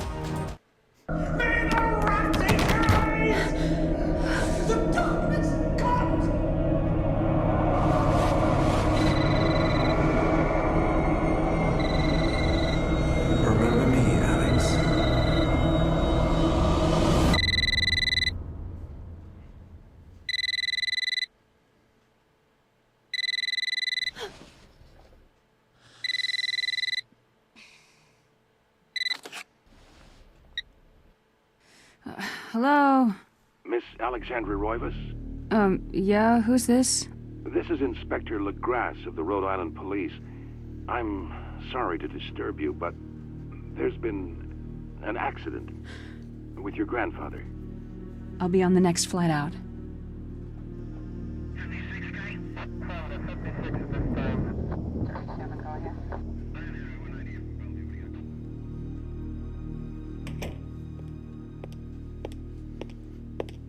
Ah, Miss Roivas, I'm pleased to meet you. I trust you had a pleasant trip?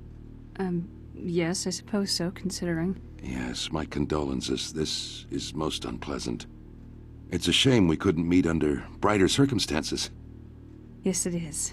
Can we get this over with, please? Of course. This way. But I must warn you, it's not a pleasant sight. I'm afraid there's not much to see.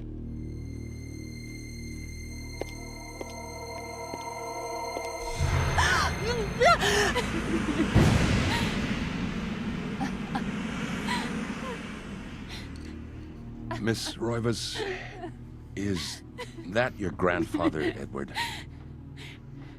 Yes, it's him.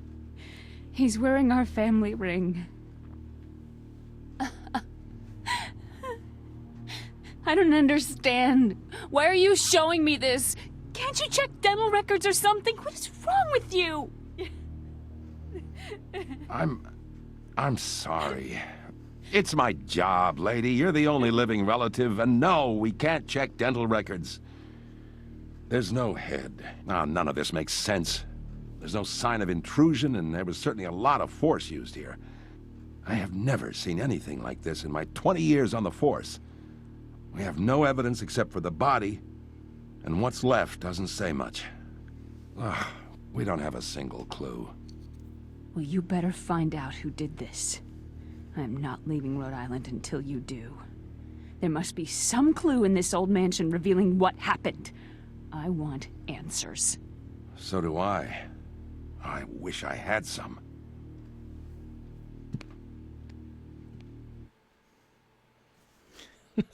So, when I first played this game, I never really found that intro conversation funny. But I mean, they just leave the horrifically mutilated body lying there for however long it took Alex to come out here, so they could show it to her. Hey, look at that. Does that look like your grandpa? It has no head, and it's eviscerated and completely covered with blood. Do you recognize it, miss? I wish we had some clues, but I don't know. I guess that's too bad. See ya. Drinking my coffee. So Alex is frustrated by the incompetence of the police. So we're in the mansion where the grandfather lived, and we are going to investigate this mansion and hopefully find some clues to this murder. So, let's look around. I can punch. I'm going to punch this clock. The time is permanently set to 3:33, but it sounds like it's ticking. The key is not to the clock at all. We found it. We are making progress already. So yeah, we start off in a spooky house that we have to explore. We know there's combat because we saw it, hold on, in the intro. But it doesn't look like there are any enemies to kill just yet.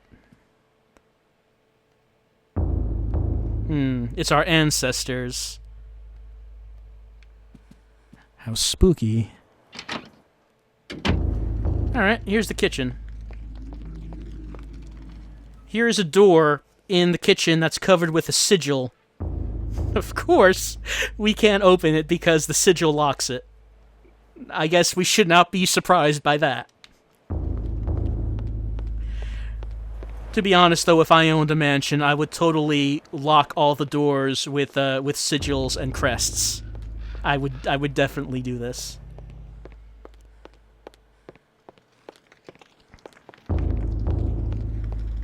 Nothing really that gets our attention in the kitchen, though.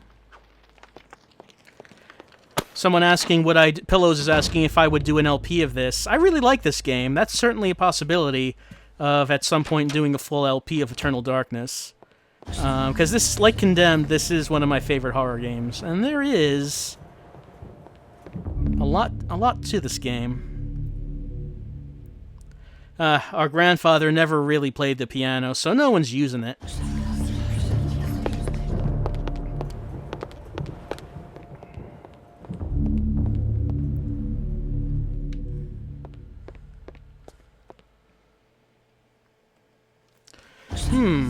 It's really dark. I don't know if that's supposed to be this dark.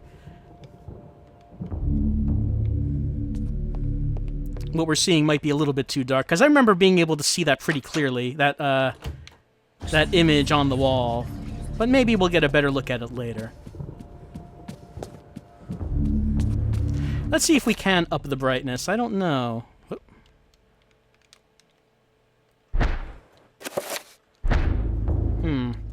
Is there...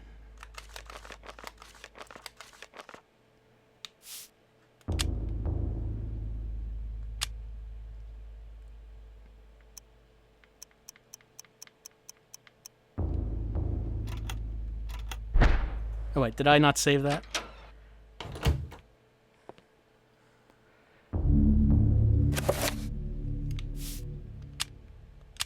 No, it retained. Okay. So that's gonna wash out the colors a bit, but maybe it'll be easier to see some stuff. He has his own library.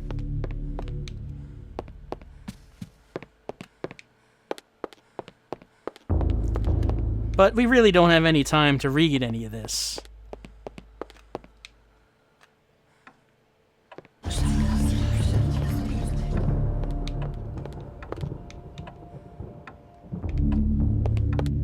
Some Bear Jazz asking if these are tank controls. I don't. Let's see. Just trying to remind myself of this. Yeah, it affects, the camera angle will affect which way the controls work.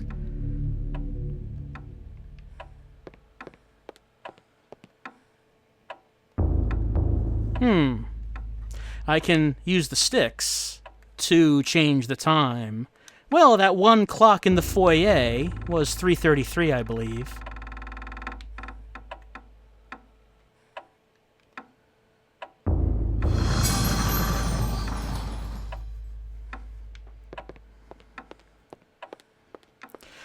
I guess we should not be surprised that Grandpa had a secret door.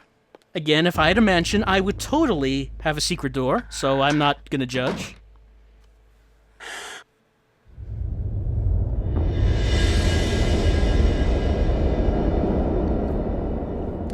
Okay, so it appears we have found Grandpa's secret study. What is he doing in here? There's so much weird stuff.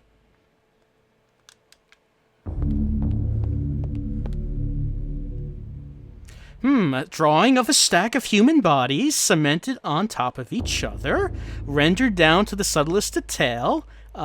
This does not seem strange. It's perfectly reasonable to have that. Yeah, I'm just gonna take this. Grandpa doesn't need it anymore, so I'm just gonna take this Gladius with me. Is there a reason we shouldn't take the sword?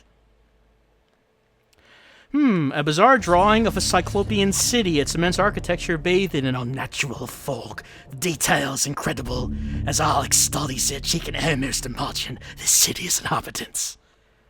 I don't see what's wrong with a city made of impossible geometry. Straight from the dark realms of my nightmares. Why would that be something that gets my attention? Some kind of mask? I don't know.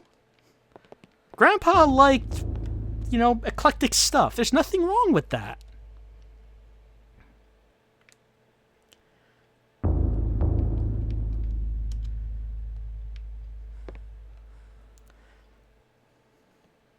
An aged page.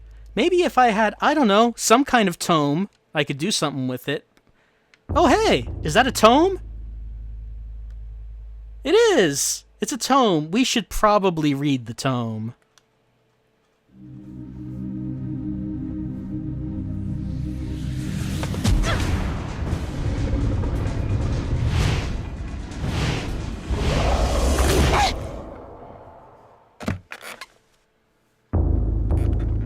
I had no knowledge of what was to come, nor did I care.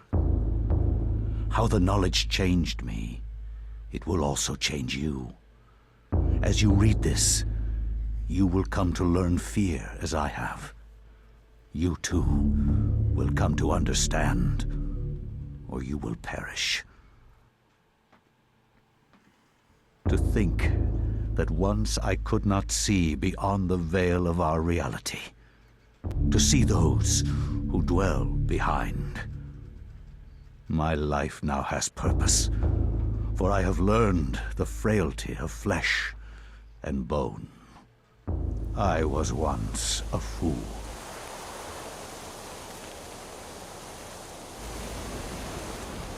Where is Quies Candamest? Where is Conservondine? Facusatis aquae sumat, et animus eorum confirma. Pugna huis, dia sit modo prima multarum, si inceptum conficiamus. Quam primum, Centurio Augustus.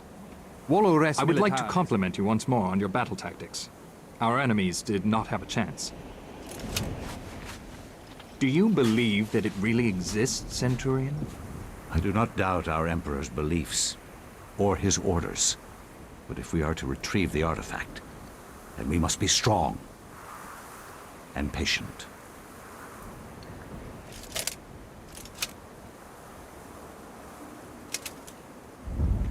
Come to us, pious Augustus.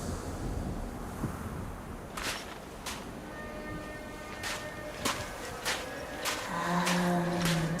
pious Augustus.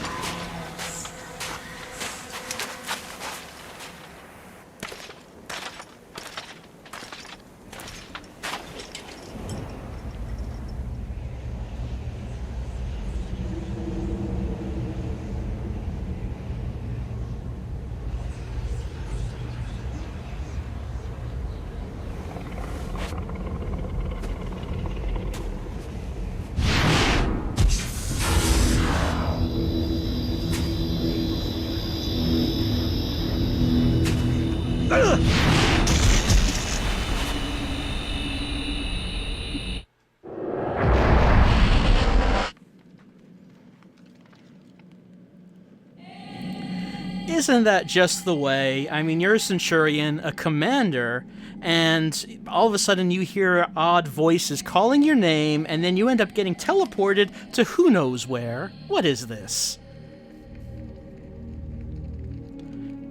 Pius does not know. This is Pius Augustus, and he ends up being a very important character in Eternal Darkness. And yes, I did like the, that little transition between languages, just letting you know, no, they're not actually speaking English, it's something else, and then, you know, it's gonna just fade into English because that's what we're listening to.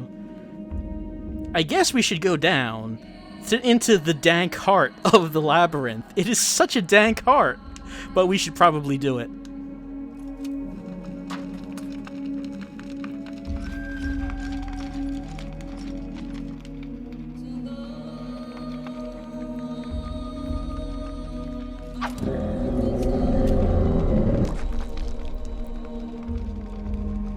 I guess this should not come as a surprise. We were teleported by eldritch voices, and now we find the dead has risen in order to fight us. So we know we have some experience with the combat engine. So we had a gun last time, we have a sword this time. I can use the sword the same way as the gun. I can target these body parts. He doesn't know where his head is. Doesn't know where his arm is now either.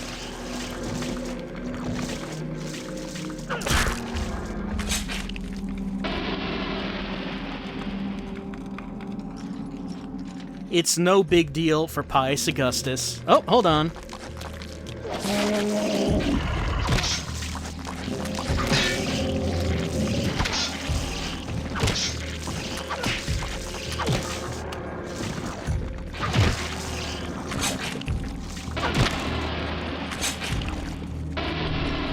Pius is taking all of this in stride.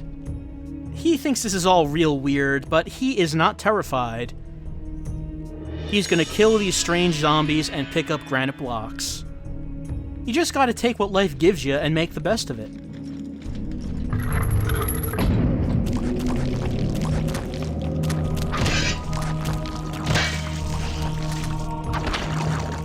You can also go for the legs. Oh wait, no, can you? Maybe not. I thought you could aim for legs, but maybe you can't.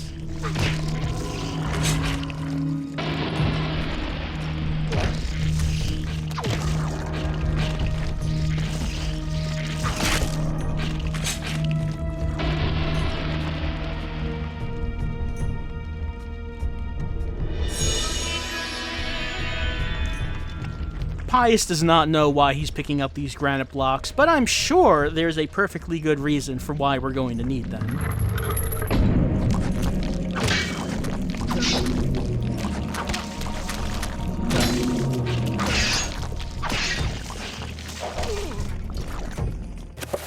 Uh-oh, I got hit, so now we have to learn about the health meter.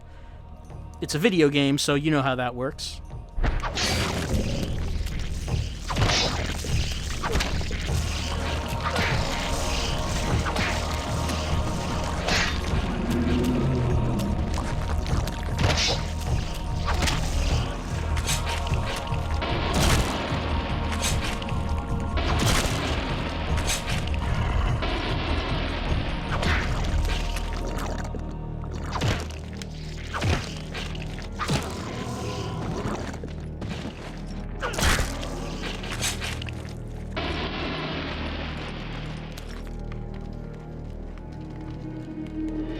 Alright, we've got all 3 blocks, RGB.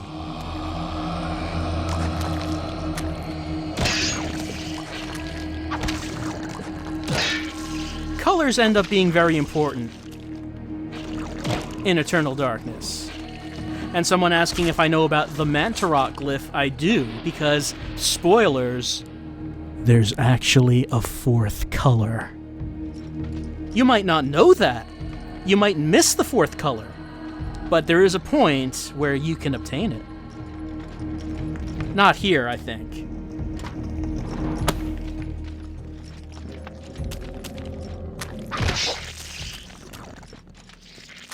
The corpse god Mantarok defies your color wheel, RGB. Bah, he says.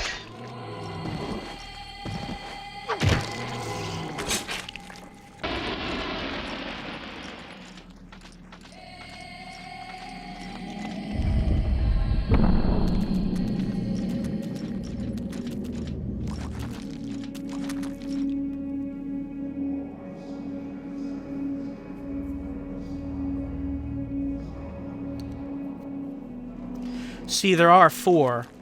Blue, red, green, and purple?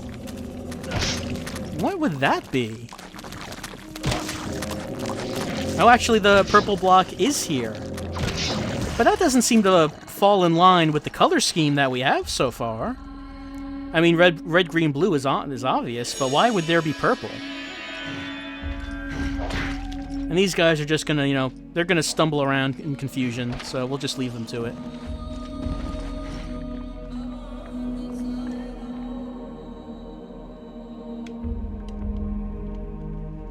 Well, maybe we should use this.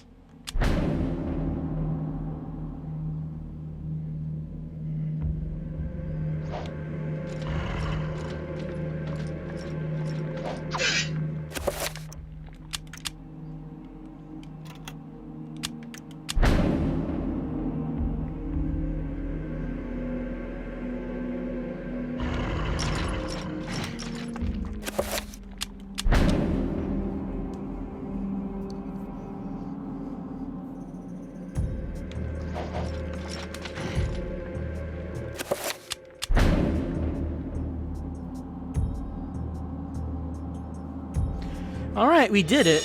I mean, Pius does not know why we're doing any of this. But hey, it turned out that it unlocked the door that we passed by before. I mean, I guess we might as well go down there because we can't go anywhere else. Pius does want to get to the bottom of this, and he wants to get back up to the surface where his men are. He's got stuff to do. He is a busy commander. He doesn't have time for these games.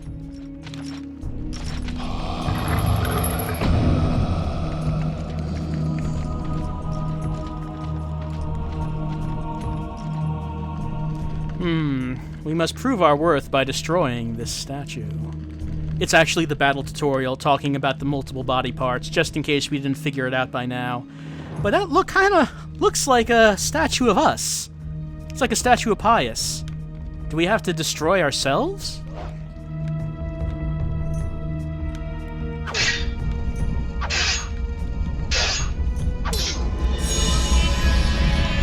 I don't think that's symbolic of anything. That, you know, we don't have to worry about what that might represent.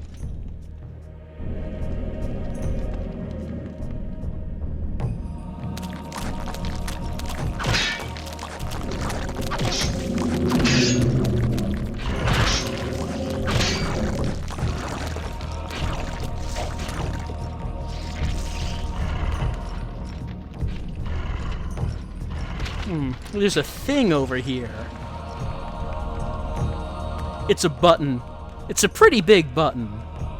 And yellow energy is coming out of it. Well, come on. Should we push the button? I think it's clear. How can we not?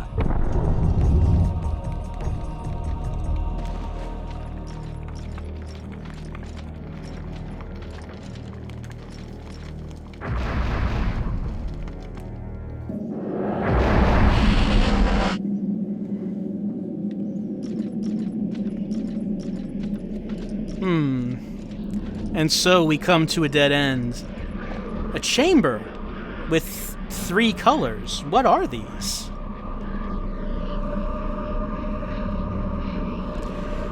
A sculpture resembling a red-clawed worm floats above the pedestal. Should we claim it?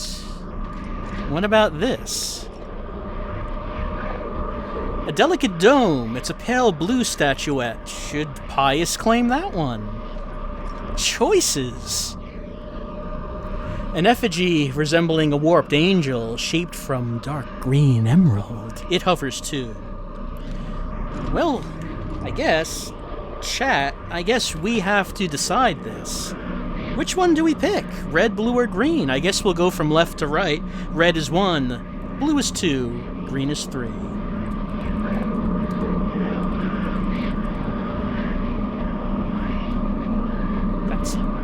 Okay, that was getting covered by something. Okay, so it looks like number 3... Oh, actually, I didn't even realize that the colors of Odme matched up to that. That's quite a coincidence. So, number 3 is definitely going up, and number 2 almost, but not quite. Number 3 is going to take it. Yeah, I think we can assume that. It looks like we are going with number 3. We are going with green. Because, you know, what could go wrong? Yeah, we'll take it. Sure.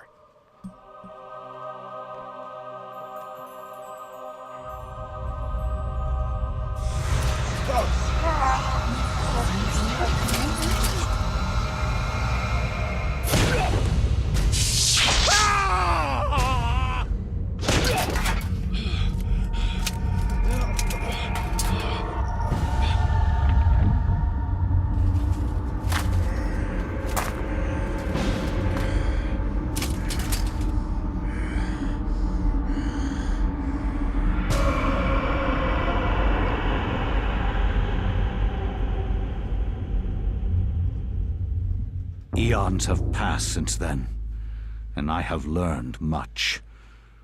I was once as naive as a child, but now my mind is sharp. With the power of Xelatoth, I can now read the thoughts of others and make them raving mad with a mere suggestion. Face me, and you shall surely perish. Well, I think that we chose well. Hey, chat, check it out. We acquired the Tome of Eternal Darkness. I'm sure that is a good thing. It's good. We got it. I guess we should probably examine the house. Or maybe not even the whole house, because there's a page up here. We can take it. It did say that if only we had some kind of tome, maybe, we could do something with this. Yeah, we can now read the chapter page because it's actually from the tome. It's called The Binding of the Corpse God. I think only good things will come from us taking this page and reading it.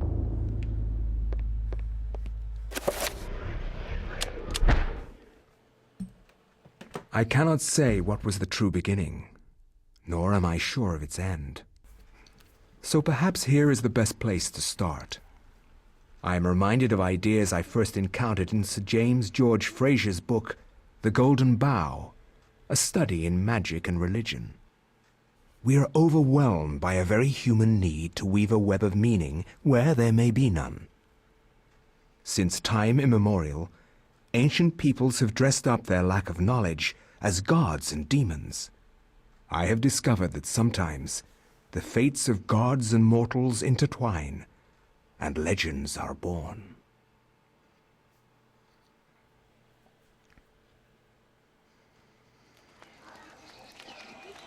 Thy time is done, great ancient. Forever in shadow will you be master of chaos, and to fade to nothing in obscurity will be thy fate. My master has planned many millennia for this day. It is the true chaos of all things that you now must be entombed amongst the beings of flesh and bone. You have a great monument here, Mantarok. It is a pity that no one will ever recognize it as yours. May the darkness claim thee, crawling chaos and damned beast. No longer will thy reign be kept over the ancients you have kept imprisoned. Thou hast seen the last of this world.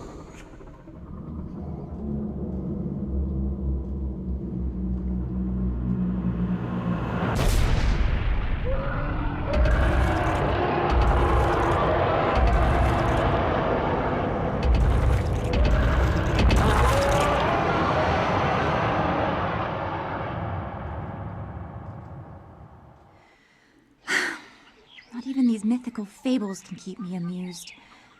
There has to be something to do around here. I only wish something that fantastic and of higher purpose could happen to me.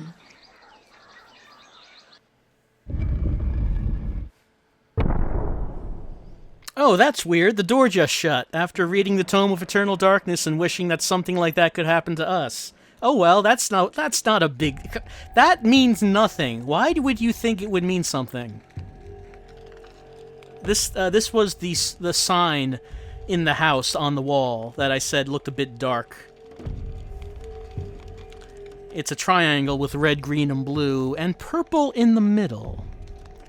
Or at least the one in the house was similar to that.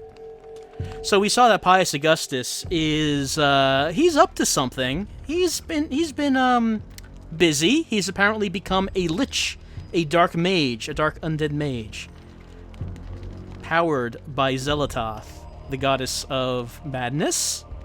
There's a strange necklace on the shadow. Let's take it. Someone asking, how did the Tome of Eternal Darkness end up in Vietnam? I believe it said this is Cambodia. And the Tome of Eternal Darkness gets around. It goes places, as we will see. When I took the necklace, that door closed. Should see if anything else is open. Well, this is.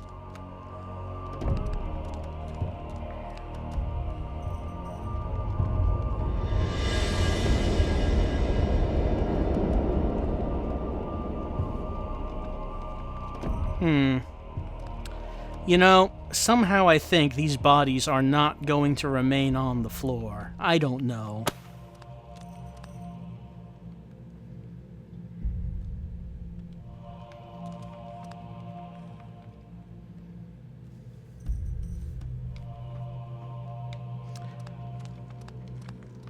I guess we'll just continue on our way.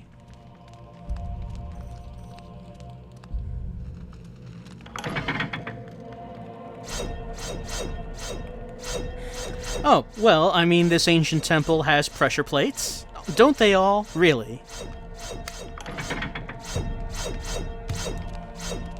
Should probably try to avoid them.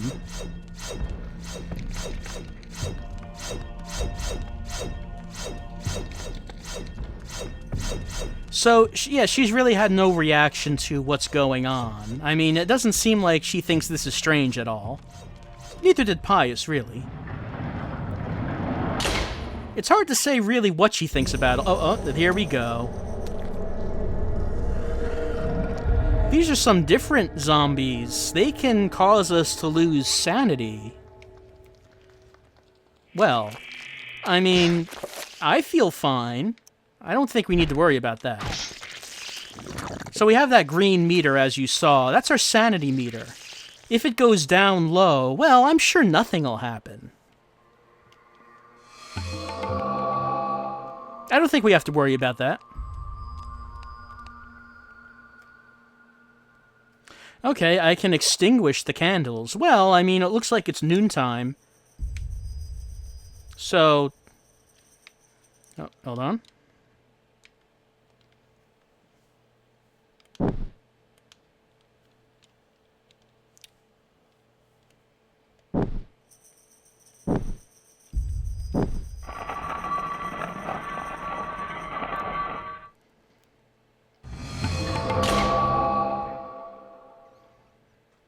Well, that didn't open that up all the way.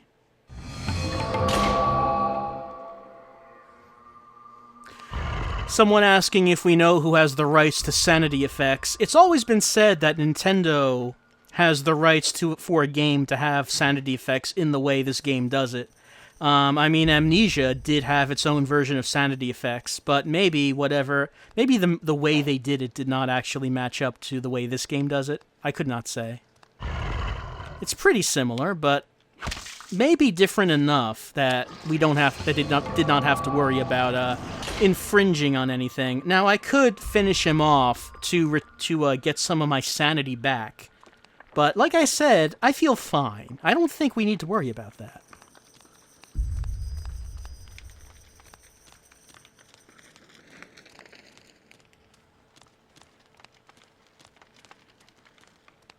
I mean, in all this Cthulhu-inspired stuff, it seems to be all about, oh, madness this, insanity that, oh, I'm losing my mind due to the incomprehensible horrors that I'm witnessing. I mean, I think we don't... I don't think there's anything there we need to worry about. We could just walk by all this. Now, we got another necklace before. Maybe we might want to try putting it on this. We took the strange necklace, and we also pick up the bronze necklace elsewhere, so...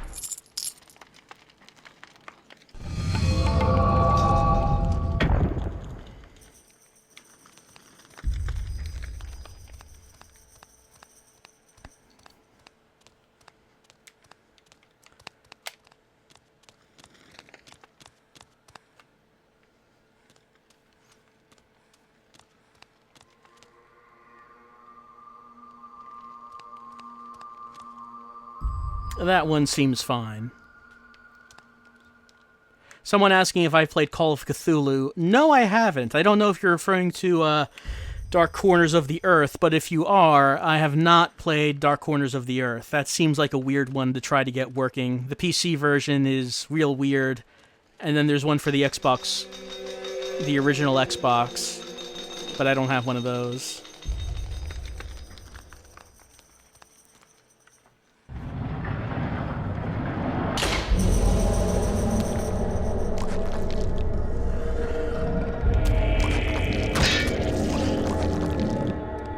See, we don't have to worry about these abominations, because we just cut the head off and then they can't see anything. Really, what do we have to worry about? Let's extinguish these.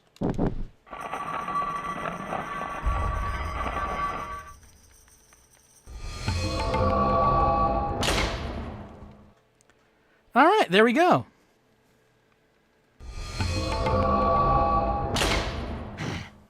Might as well kill him, though, because it looks like that other door is probably going to remain closed until we do.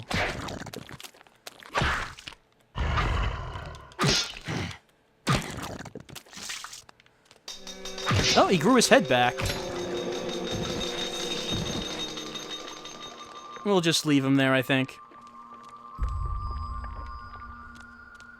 Right, so, I mean, our character here wanted something exciting to happen to her, and I guess she's got her wish. I mean, she's being attacked by these undead creatures, and we're trapped in this place, and we don't know what's going on. So I guess this qualifies as the kind of excitement she wants. Oh dear, trapdoors.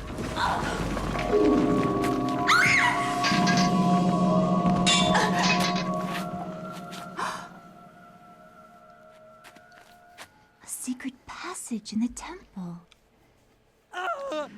See, she doesn't seem horrified at all. She seems very interested. Hold on, there's a guy here. I have a blowgun now. I should probably save this guy.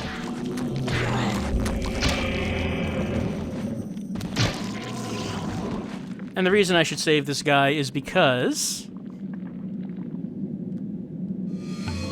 my sword broke.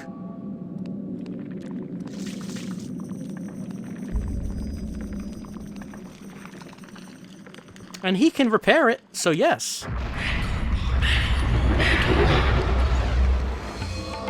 Oh, well that was nice of you to use your ancient magic to repair my weapon, calling on the ethereal eldritch powers of abominations that are beyond human imagination in order to fix my sword. Thanks!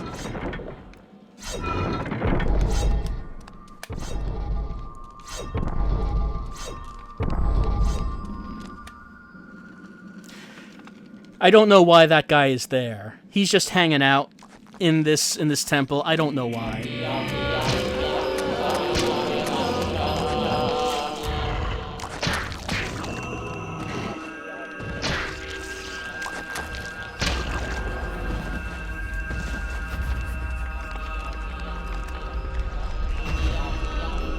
Doesn't seem like there's really anything in here.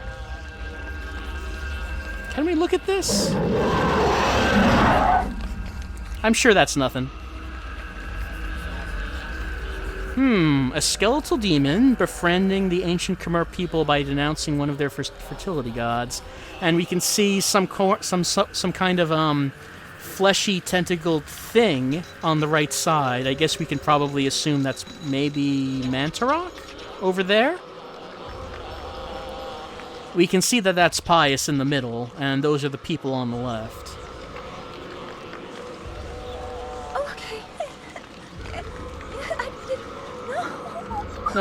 No, stop crying to yourself. Everything's fine. There's nothing to worry about.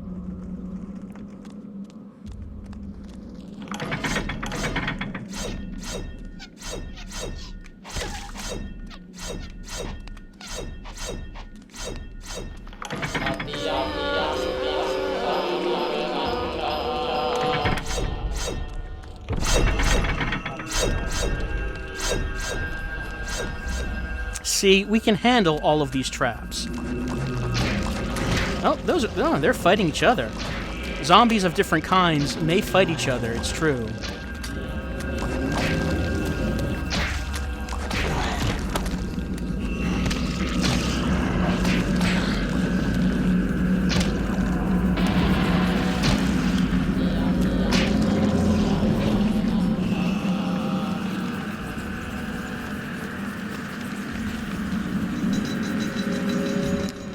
Is that the same thing up there?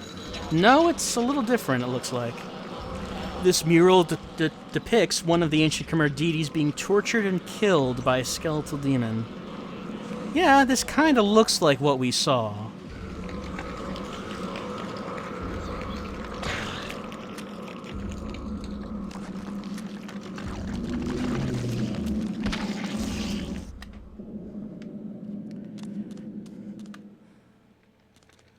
Oh, and what's down here? Surely something interesting, like we wanted. Something interesting to look at and happen to our lives.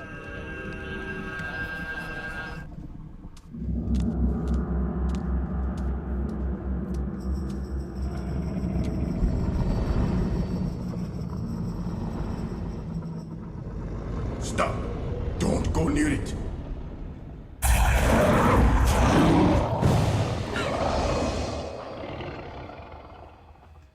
So, you are reduced to feeding on flesh and bone, Mantarok.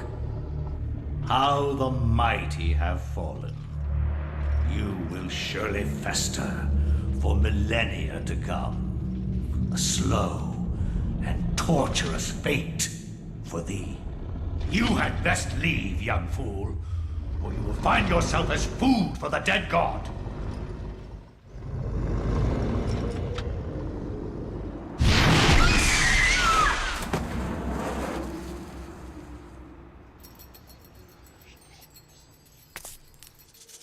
You are one of the chosen many, flesh and blood. It is now your destiny to fight the eternal darkness.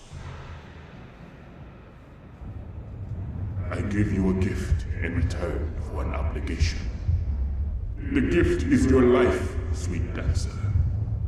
The obligation is this. You hold one of Mantarok's hearts. The essence of the corpse god.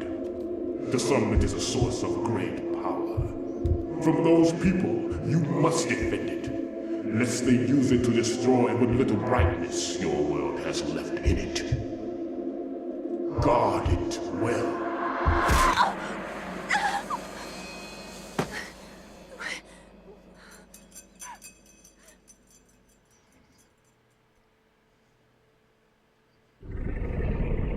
Well, okay. So we have now met an ancient, one of the ancient gods of this world, and apparently one of his hearts, his sources of power, has now been absorbed into our very flesh. There's also a metal staff here. Should probably take it. Alright, so hey, let's check out the corpse god. You don't really see something like this every day. He's pretty huge. He's got open, gaping mouths. We cannot actually walk onto Mantarok because that would be rude. Don't walk onto Mantarok's undulating flesh. Do not do that. Yeah, we can take a look at him. He's just hanging out here. He can't do anything because Pius trapped him here. I don't know where where Mantarok would actually move around to if he could. Regardless, he can't. Well, it's a dead end, but we did get this staff, so maybe there's something we can do with that.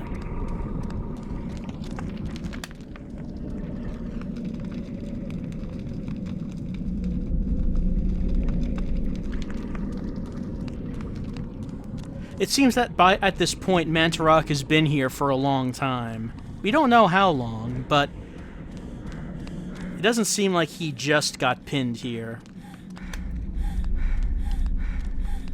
And I did like how Pius showed up just to let us know that we should probably not be here and to just insult Mantarok a little bit. He probably just comes by every now and again to do that. Oh. Zombies.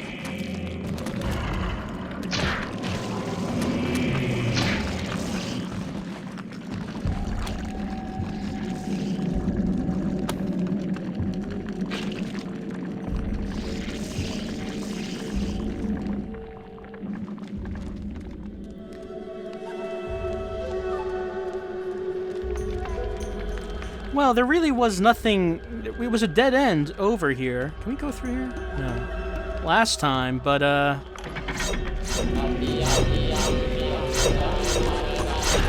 there's really nowhere to go right now. Look, man. There's all kinds of traps happening here. I need you to get out of the way. I can't have this.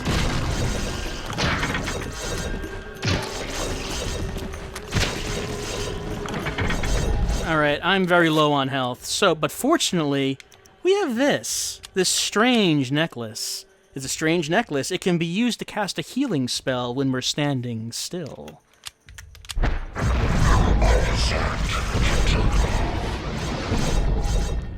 Oh, well, that was a friendly voice. Let's hear that again.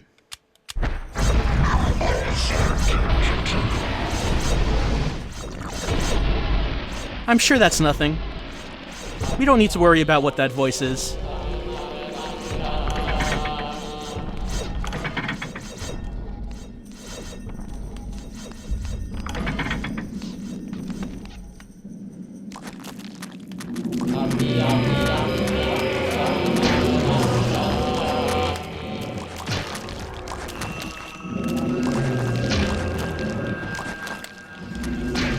Okay. Missed this the first time. There's a little thing here. There's a hole in the device as though something could be inserted? Maybe, I don't know, key or a lever? I didn't have anything the first time round anyway, but I do have this metal staff now.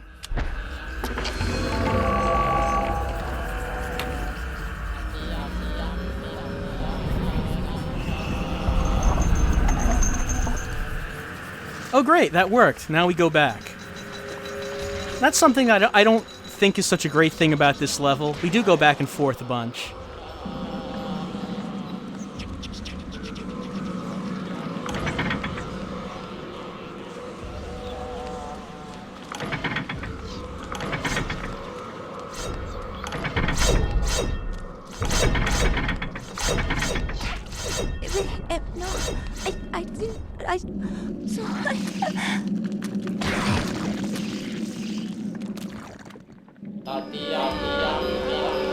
Alright, so we opened up that door that's behind Mantarok. I suppose we should probably take a look and see what that is.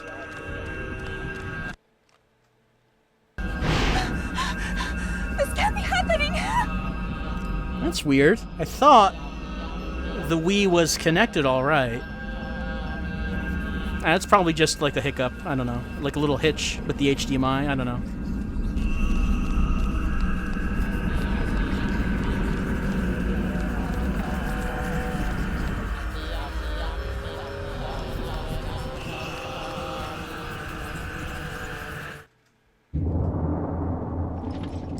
Fool! You should have run. Instead, you will die. Where is the essence of Mantarok!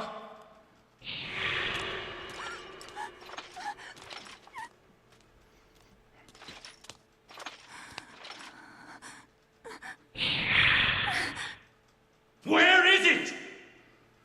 I will not ask again, child. Very well, then. You will succumb to the horrors of oblivion.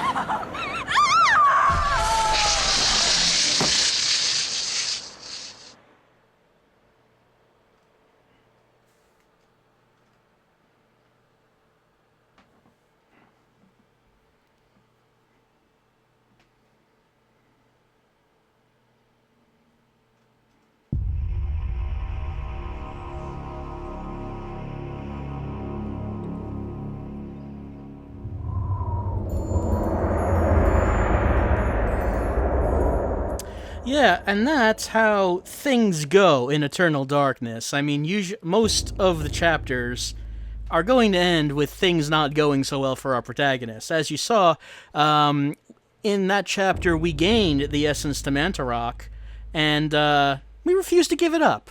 We decided that we weren't going to give it over to Pius, and Pius did not know where it was. So he just, cursed us to eternal torment.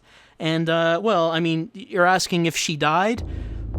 Well, maybe we get an answer to that later on in the game, but let's just say things have not gone well for her. She wished that things, her life was a bit more exciting and that, she was part of something important. And she got her wish, but not the way that she wanted. Such a shame. Let's continue on a little bit, maybe. Let's see how far we can get in the remaining of the time we have. Because this lit up after we finished that page, and we saw one of these shrines back in that level. The picture shows a sunrise, assuming that the sun is coming up from the left.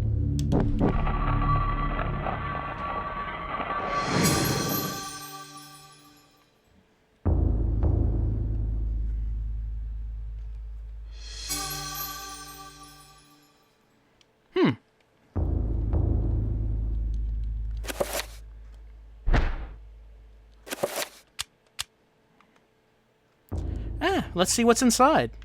Let's open it up. Oh, hey, another chapter page. We should probably read it.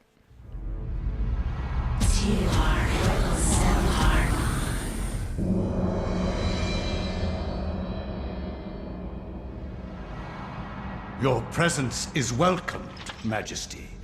As always, I am honored. Our dealings are a pleasure to us both, then. As do we all. What is this flaw you wish to discuss with us? My concern is with the other ancients. Ulyaoth, Shaturka. Should they unite with Mantarok, they will doubtlessly possess enough power to vanquish even thee. As darkness abhors light, and light abhors dark, the others will not, cannot join forces. Mantarok will be bound, and the others will sink into insanity when I return. As has been foretold. I was unaware. There is much you do not know. And much you never will. Be certain to retrieve Mantarok's essence. It is necessary to cement our place in your world. Then what of Charlemagne the Frank? What do you intend for him? The Frank is an instrument of light. He seeks to unite Europe under his banner. With this in place, my guardians will be hard-pressed to perform the functions you require. For your own schemes, Pius. Think of your future. Then Charlemagne will be removed from the picture. Make sure he is dead. Or insane. Or perhaps one, then the other? Just make sure he is removed from power. Of course. He is as good as dead.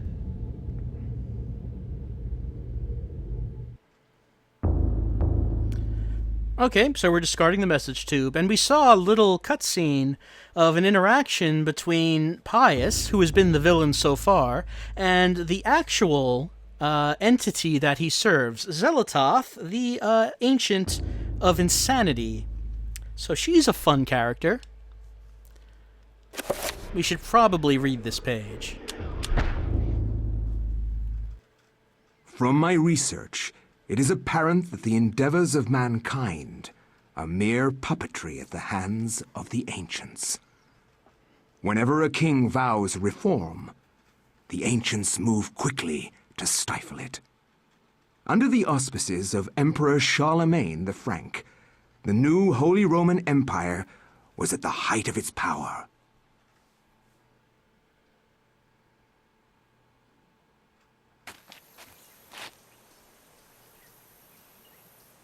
Hanc mit ad dominum et imperatorum nostrum, carolum magnum francum. Deliver non this to our decedent. Lord and Emperor Charlemagne the Frank. No one but him must see it. They are words for his eyes only. At once.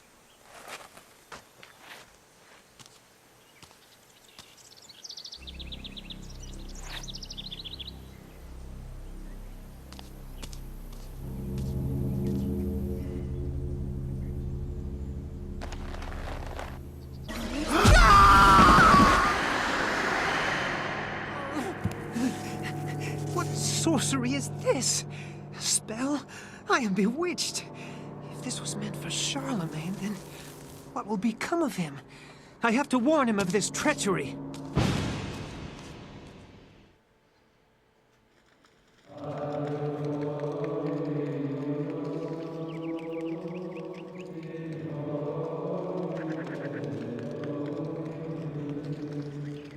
All right, so we have a message that we have to bring to Charlemagne, and as you saw, we could not resist reading it ourselves, and we got cursed, which was meant for Charlemagne, but I guess that that helps him out, but it doesn't look too good for us, though, and we have to warn Charlemagne about what's going on. Let's talk to some monks.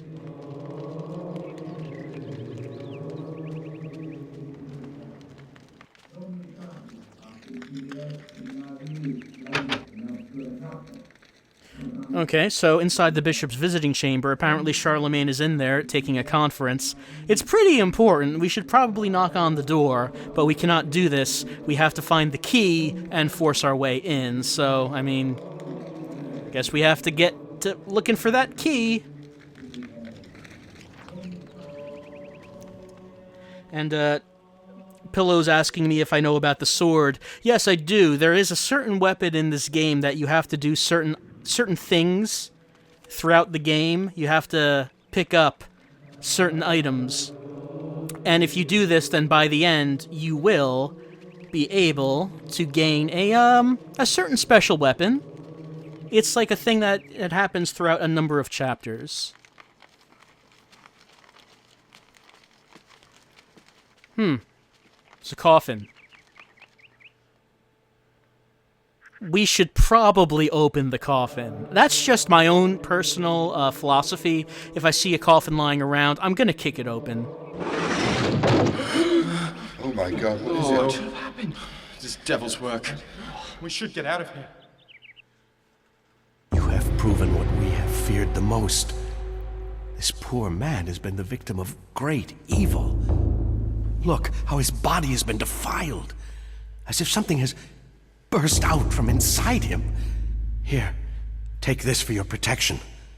And find the bishop. He must be informed of this horrible discovery. All right, we got a scramasax. I like that word.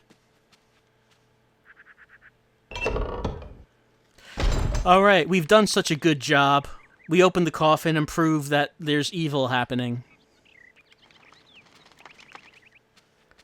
And I mean, maybe we could just knock on the door and get to Charlemagne, tell him what's going on. But no, none of the monks want to do that.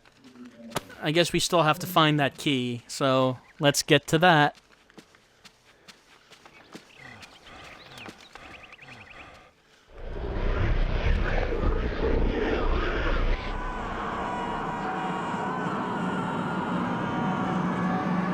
Oh, isn't that interesting? We've ended up in a realm with an infinite screaming and torment.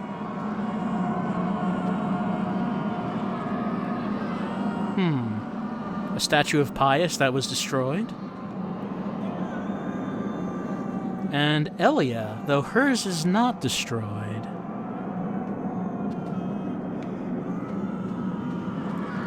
Oh yeah, the infinite screams are from people who are in the floor. Oh, how about that? A giant skeletal hand holding the Tome of Eternal Darkness. We should probably take the book. Sure, let's do that.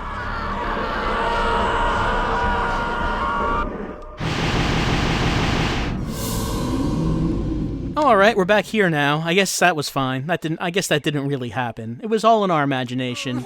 We don't need to worry about it. Huh. That's, I don't know, just a headache, I guess. They didn't have aspirin or anything back in the olden days, so, you know, you couldn't really do anything if you had a headache. It's a horrible feeling. Did I hear something when I picked that up?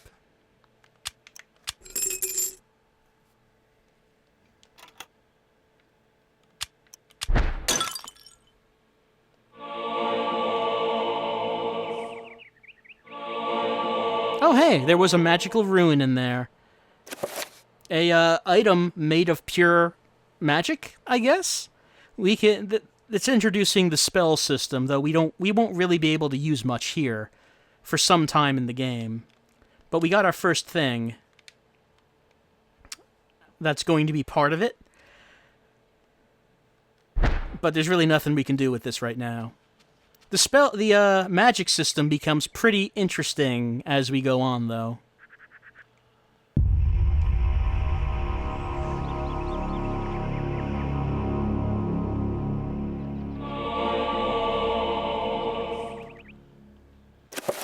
Alright, we got a 3-point circle of power.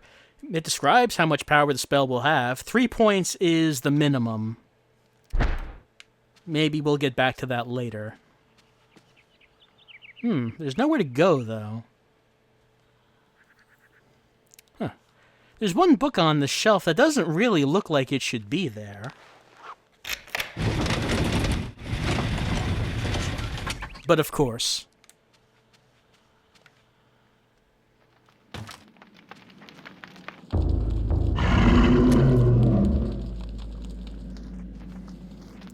Oh, he's kind of got a thing on his chest. He's got a thing in there. Hold on. I should probably equip the Scramasax.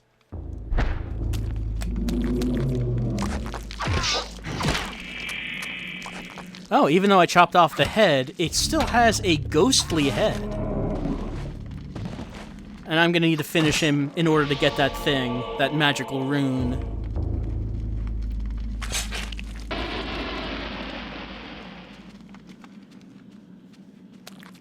Well, I mean, the undead are attacking, and that is what they will do, as we have seen, so I guess that just comes with the territory after we've obtained the Tome of Eternal Darkness. That just seems to happen.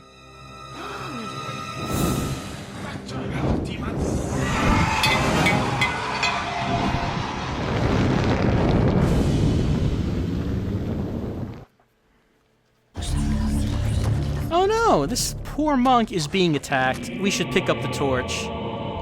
And we should probably equip the torch. The torch is super effective.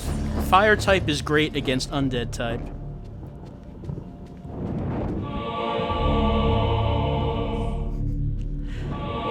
I see people mentioning that the fire effect is terrible. Yes, it does not look great. I'm gonna mix these together. I got 2/3 of a broken urn. I'm sure there's a reason we need these.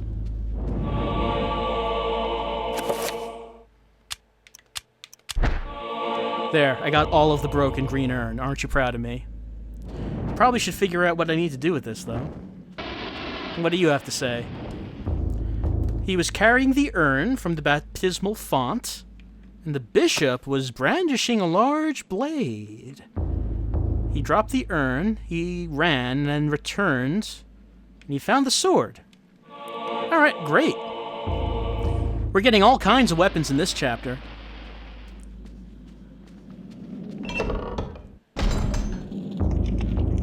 I'm sure if we find the bishop and tell him what's going on, it'll be fine. Magormore.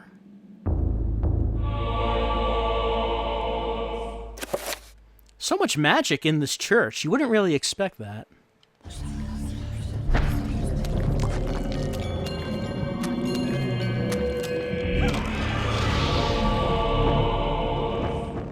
By the way, if you're wondering if there's a reason that we should not use the torch, it's because even though the torch is one-hitting these guys, since I don't finish them off with one of those finishing animations, I don't get my sanity back. But like I said, you really don't need that. See? We're doing fine.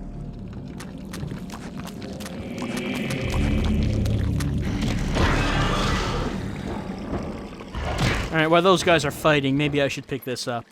Ulyoth? I think we've heard that name somewhere before.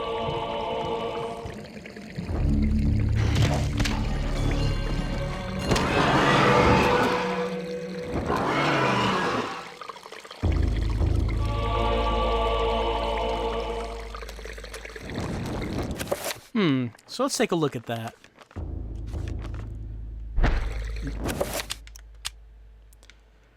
Let's see. It is filled with a foul-smelling fluid. And this is where the foul-smelling fluid is coming from. So I guess we probably don't want to drink that. Probably would be bad. Oh, hey. It's a tapestry. Should probably burn that. Or some kind of heavy curtain, whatever you might want to call it. Alright, let's continue on.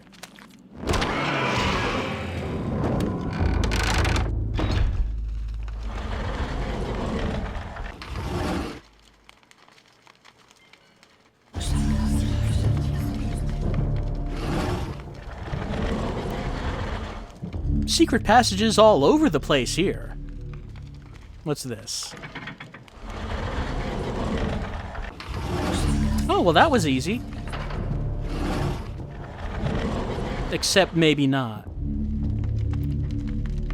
That was the bishop we saw. So we're gonna have to find something that we can put down on that plate to keep it held down.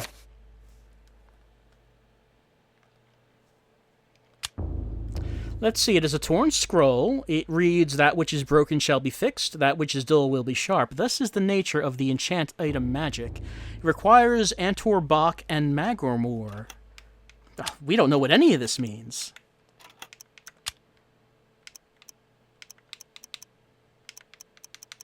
We have Magormore. We don't know what this is. Ah, Antorbach. I think that's exactly what we needed.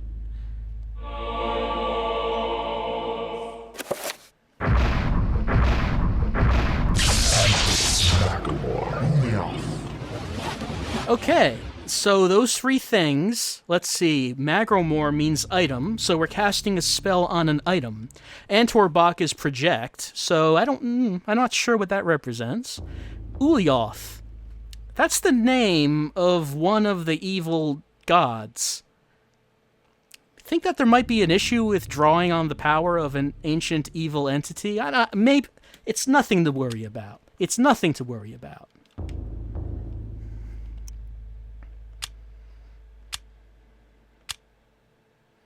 Okay, we can assign a quick button, so I'm going to put that on D-pad up. And now we have an MP meter. So, we want to use this to repair something? Well, we have some broken stuff.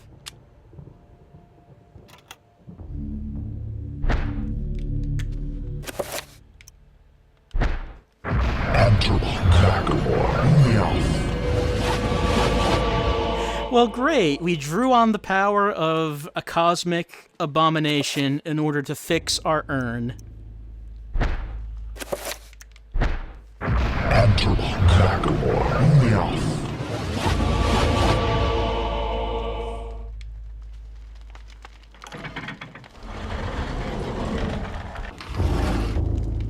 So, I mean, we could try to put these urns down.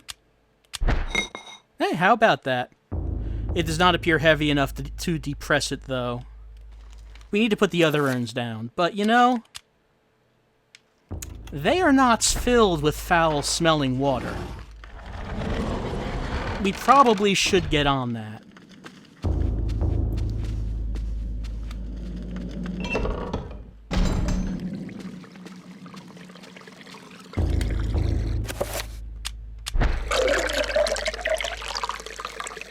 It is a lot heavier now and rife with foiter. Foiter? I'm not sure how to... I like the choice of words in Eternal Darkness.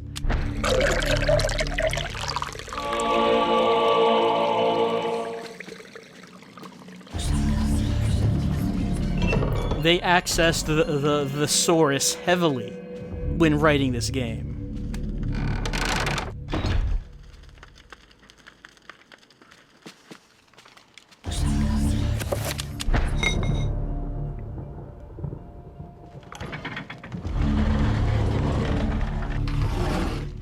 Still need to put this one on. Alright, that's heavy enough to keep that down. Let's go on.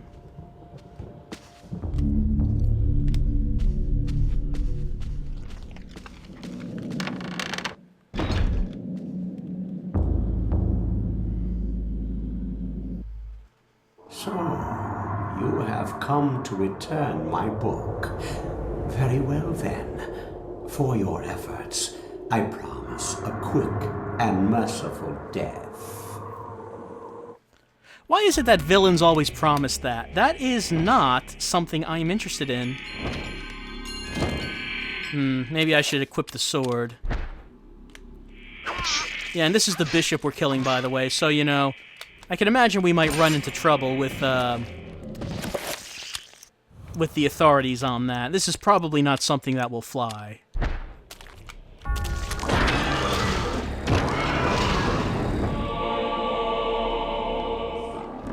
Alright. The shrine to a god that bespeaks of an ancient evil that graced the earth before mankind walked its valleys. Yes, everything in Eternal Darkness is very ancient and evil. That's just the way it is here. Anyway, I got that key. And on a moment too soon, because we are looking really bad. I think we need to get back to Charlemagne as fast as we can, because I don't know how much time we have left. We are zombifying really fast.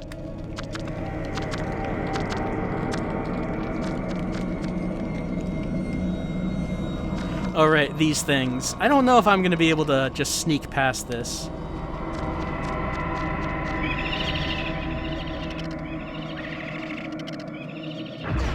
No, I didn't. So these are trappers, and they send us to the trapper dimension.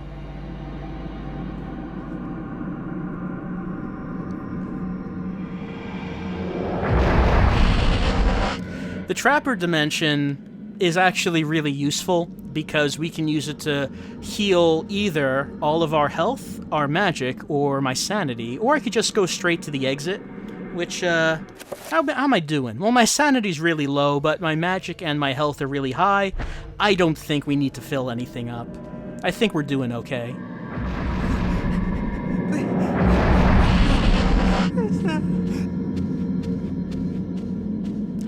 Someone asking if we can kill trappers. Yes, trappers can be killed, but if you try to fight them in melee combat, they will probably teleport you before you can actually get them.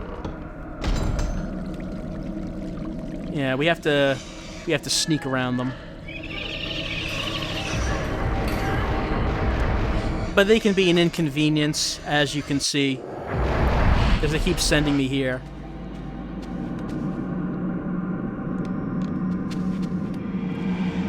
And later on in the Trapper dimension, there will be enemies. So, I mean, that can be increasingly... yeah, there's one right there. But, I mean, more enemies and stronger enemies. So, it gets more inconvenient that they keep sending me here. Alright, we don't need any more of the rank water. So, we can just skip that.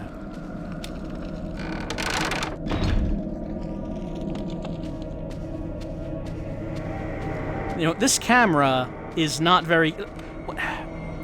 Are we on the ceiling?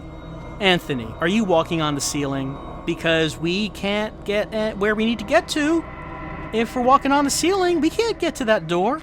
Anthony, how do you expect us to get there? I don't... This can't be happening! Anthony, I need you to calm down for me. Everything's gonna be okay. Look, we killed all these undead creatures without any effort, really, and we're now... We killed the zombie bishop, and we're now continuing on to warn Charlemagne about this plot, so I think we've done really well. I think we've done okay. Oh, hey, how you doing? He ambles around very nervously. Well, he doesn't have to worry anymore, because we put an end to that bishop. He's not coming back.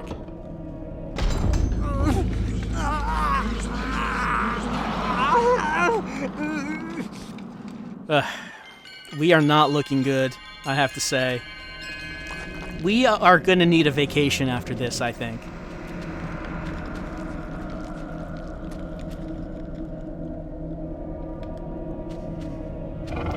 Someone's asking if we can die from sanity loss. No, but if we lose all our sanity, then we can...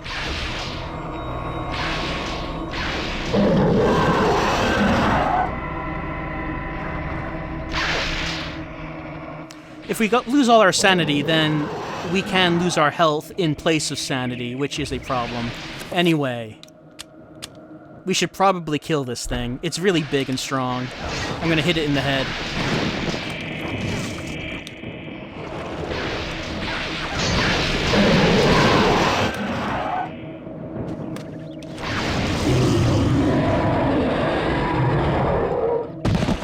I killed it pretty quickly, but something to keep in mind is that if you don't know really what you're supposed to do, you can die really fast from this thing. I mean, if you look at how much damage it did... This isn't really happening! I'm sorry, Anthony. My capture card must be having problems tonight. Yeah, it like, took off a little bit over half of my health, so it can kill me pretty quickly, though... If I stand up to it and keep chopping its faces, then I can get it.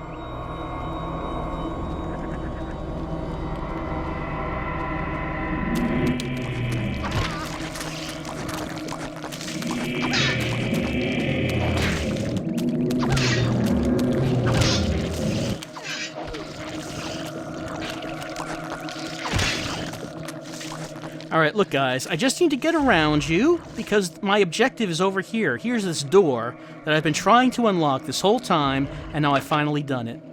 Alright, let me get this key out. Here we go. Alright, mission accomplished.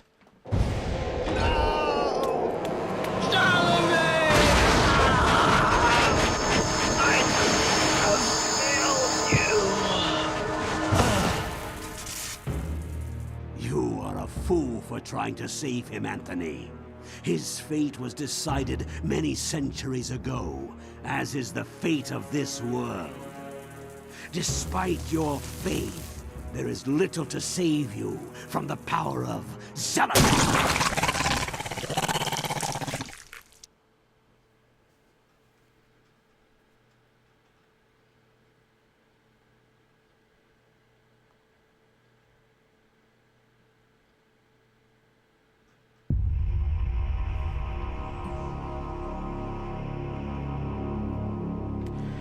And so that's the end of Anthony's chapter.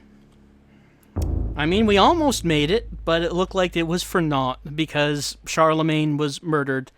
And, I mean, since I mean, I guess probably he was replaced by a doppelganger, right? Someone had to continue on in his place. And we saw that one of the monks exploded, and we found that there was some sort of abomination within. So we haven't encountered one of those yet, but we do if we continue on. But it is pretty late, so I think it's probably about time that we put an end to this horror show. Well, what did we do tonight? We played some Taboo and learned what true NES horror really was. We played through some of Condemned and faced the monster within, the monster that wants to kill homeless people, I guess, is what that was about.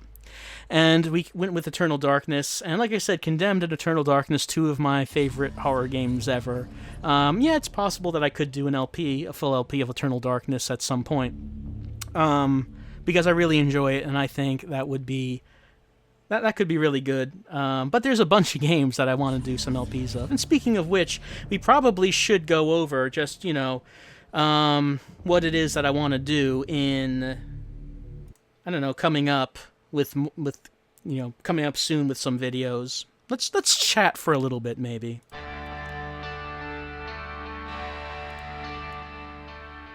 Lower the volume of that a bit. So let's see, what is it that we want to do? Well, this was the last of the spooky streams, but even though we're getting back to normal streams next time, maybe the next stream is the scariest of all. We'll see more about that next week. And, let's see, as far as LPs go, I'm in the middle of doing the next mode video. Can we continue Eternal Darkness? I think I'd rather save that for an actual LP. And we'll just see when we do that. So as far as mode, after the next video, that should be the last LP bot video. And then I think I'll probably have 2 or 3 more videos in the mode LP, and then that's finally over. After over 2 years, that thing will finally end. Honestly, I've gotten really tired of doing it. It's just, I don't know, I've gotten kind of tired of it, so I like the game, but I really want to finish it and move on to something else. And I think after that, probably the next LP would be, well, I have been saying Enemy Zero, but due to recent events, probably the next LP would be D4. At least, D4 Season 1. I just want to do that because, we'll just see what that's all about. It'll be, like usual with these LPs, a 100% run of the thing. And actually, it'll be pretty short because D4 Season 1 is a short game. Jonathan, you have a PC version of Enemy Zero. I have it too. I have the Windows version of Enemy Zero, so that is the version we would be playing. So it'll be D4. That won't be long. Will I try to keep it to only one LP at a time? Yeah, I think I should. I think I should only focus on one LP at a time.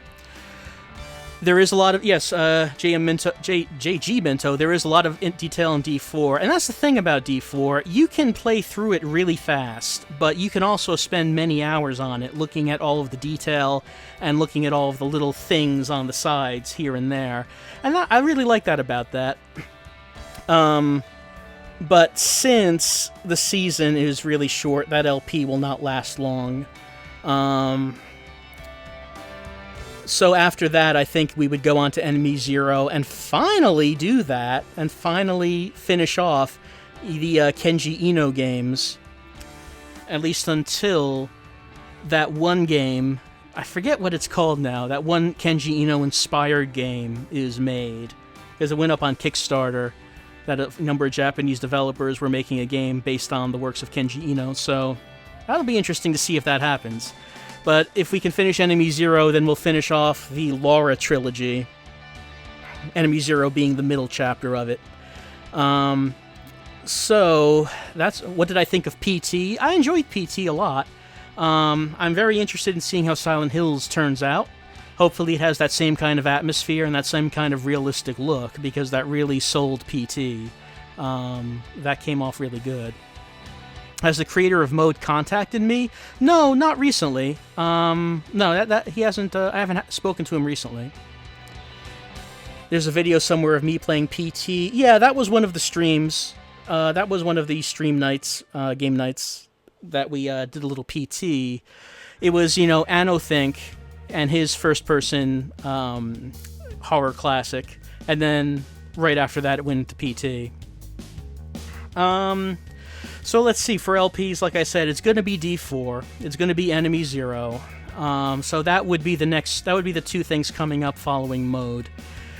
Ever heard of Neverending Nightmares? I have seen that. That could be something interesting, but I've played a little bit of it on the Ouya. Maybe we should do something with that at some point. Not many X-Bligs coming out. There are 2 that came out in the past couple of weeks, but I guess I might wait for some more to come out before doing anything. As far as X-Blig goes, there are still a number of games in the horrors of X-Blig in the list I made for that. There's a number of games that would be coming up, so I should get back to that as well when I have time. I haven't done many videos in the past couple of weeks because I wanted to get a couple of new hard drives for capturing video. I have a couple new hard drives I set up as a RAID array, so I can capture some 1080p video. Hopefully that works well. Someone asked if I finished The Evil Within. Yes, and I love it. Everyone hates that game, but I love that game. It is great.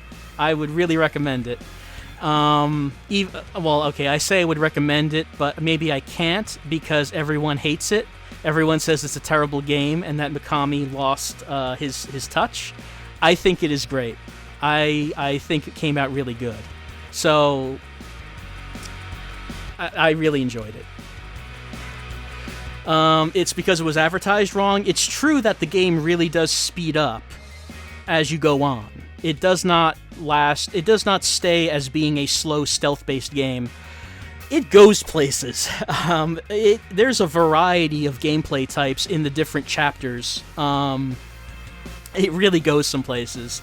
And like I said, I really enjoyed it. Someone asked, YouTube supports 60 FPS. Will I be recording in 60 FPS? I'm going to try. I mentioned at the beginning of the stream that this stream has been in 60 FPS tonight.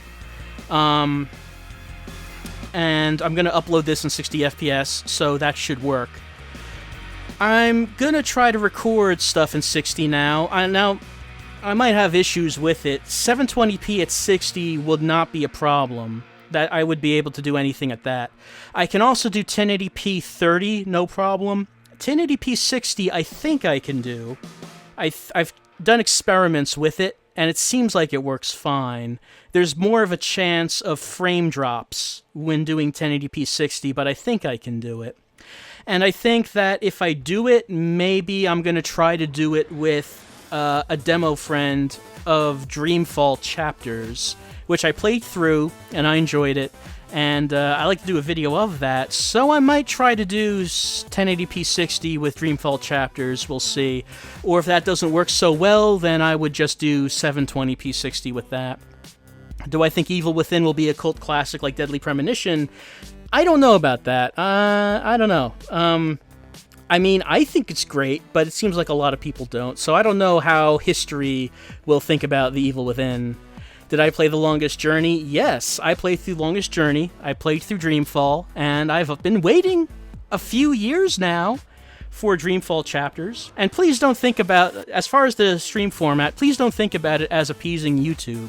I don't think about it as, trying to appease people. I try to think about why someone would complain about something and if there's any validity to it and if there's anything that should be changed. So the reason for the change of the format tonight is that maybe a video works better if someone has one thing to focus on when they're watching the video. So if we're only talking about the game, then maybe we're only looking at the game. And then if I'm talking to the chat, then maybe we also look at the chat. So it's an experiment to see how that works. And I think it came out okay tonight, but we'll see how things go in future weeks. Anyway, like I said, I played through Dreamfall Chapters, and I enjoyed it. So I'm going to do a demo video of that, and we'll try 1080p 60 with that. is Beyond Two Souls a game I might play? Maybe. That could be a stream game. I have not played it before. So that could certainly be a candidate to play through on the stream and see how wonderful it is. Is this being cut from YouTube? Nah. We'll do the whole thing for YouTube. Maybe we'll do this on a regular basis. Have a little chat session at the end of these streams. Omicron? Omicron is another possibility. Omicron the Nomad Soul, one of David Cage's old games. That is certainly another possibility that we could look at. So what else should we address? Talked about the next LPs that would be coming up. Talked about what possible demo videos there would be coming in the following week. Continuing mode. Like I said, I do want to continue on with X-Blake Horrors whenever I have the time. And like I said, we're trying out 60 FPS on YouTube, and we'll see how that works. If that ends up being good, if that ends up being not worth the time or an effort, I mean, we'll see. We'll see how that goes. Actually, recording everything in 60 FPS does add a lot of work on the production side of it. The file sizes are much bigger. The system requirements are much more demanding. So, like I said, this is an experiment. Someone asked if I prefer psychological horror or bombastic Fate of the World horror. I like both, really. I can go with either. It just depends if it's done well. I've seen psychological horror done both good and bad, and I've seen bombastic horror done both good and bad. So it really just depends on the quality of it, but I'll take either, really. Do games even come out for the Ouya anymore? Yeah, games still do come out. I mean, I know people don't think they do because the Ouya doesn't really get any press, but there are still games coming out on that. On that subject, I might want to go back and do another Ouya video because it has been a little while, and if I'm not doing any X-Bligs this week, then maybe an Ouya video would be appropriate.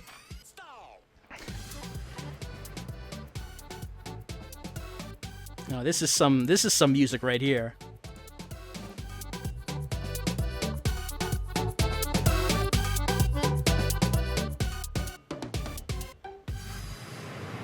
Games are continuing to be freed. Oh, someone asked if I got the second Sin and Punishment game. Not yet, but I want to do that at some point. I do want to go through Sin and Punishment for Wii, so that is something that we'll be doing at some point as well.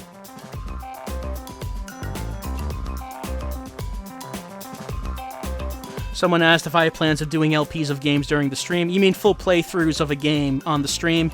It depends on if it's something I want to do. Like, I wanted to do it with Sin and Punishment. Would do it with the next Sin and Punishment as well.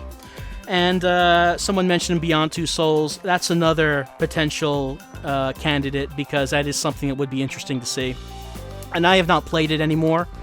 I have not played it yet, so that is something I would like to do. And maybe doing it during the stream would be really the only time I would actually be able to get to it. How expensive are Dreamcast games? I don't know what Dreamcast games are going for these days. Would I ever make my own X-Blig? I've played around with making a game. You know, that's actually another subject to come up. On occasion, I've played around in Game Maker to try to make something simple, and I thought maybe doing it. My speech is all slurred at this point. I guess I'm getting tired. I must be getting tired. I thought about maybe doing a video series on trying to make an indie game. That's going to be a lot of time and effort to do, so I have to think about whether or not if I have enough time to try to do that. But yeah, I've been thinking about that. I've been thinking about doing something in Game Maker and trying to do a video about that on how to do it. So I don't know. We'll see if that's something I might end up doing. Well, anyway, like I said, I am getting pretty tired, and I think my speech is starting to slur a little bit. So maybe it's about time. Maybe about time to say goodnight. Well, it's been a fun stream. I've enjoyed these horror games that we've been playing. It was a fun month. So, I hope everyone liked all the horrific interactive entertainment that we've been experiencing over the past month. And like I said, next week it's getting back to the normal stream. But, also like I said, maybe even though it's the normal stream, and even though it's November, maybe what we're about to do is going to be the scariest thing of all. Maybe we're going to go someplace that not everyone dares to go. I guess we'll only have to find out about that next week and see what madness we dive into. And will we survive it? Who can say? Who can say? But I'll see you next time. That's for next week. This is this week. And I hope you have a good week. I hope you have a good night. The name of this track is Chaos. It is on YouTube's free music library. I'm sorry, my voice is starting to give out, so I really do have to go. Have a good night, everyone. I hope you had fun, because I had fun. And I hope we have fun next week. And I hope I actually have the time to make those videos I want to make, because I've not really been able to get to it in the past forever. So, have a good night, everyone. And try to get a good night's sleep, even though I know you're terrified. See you next time.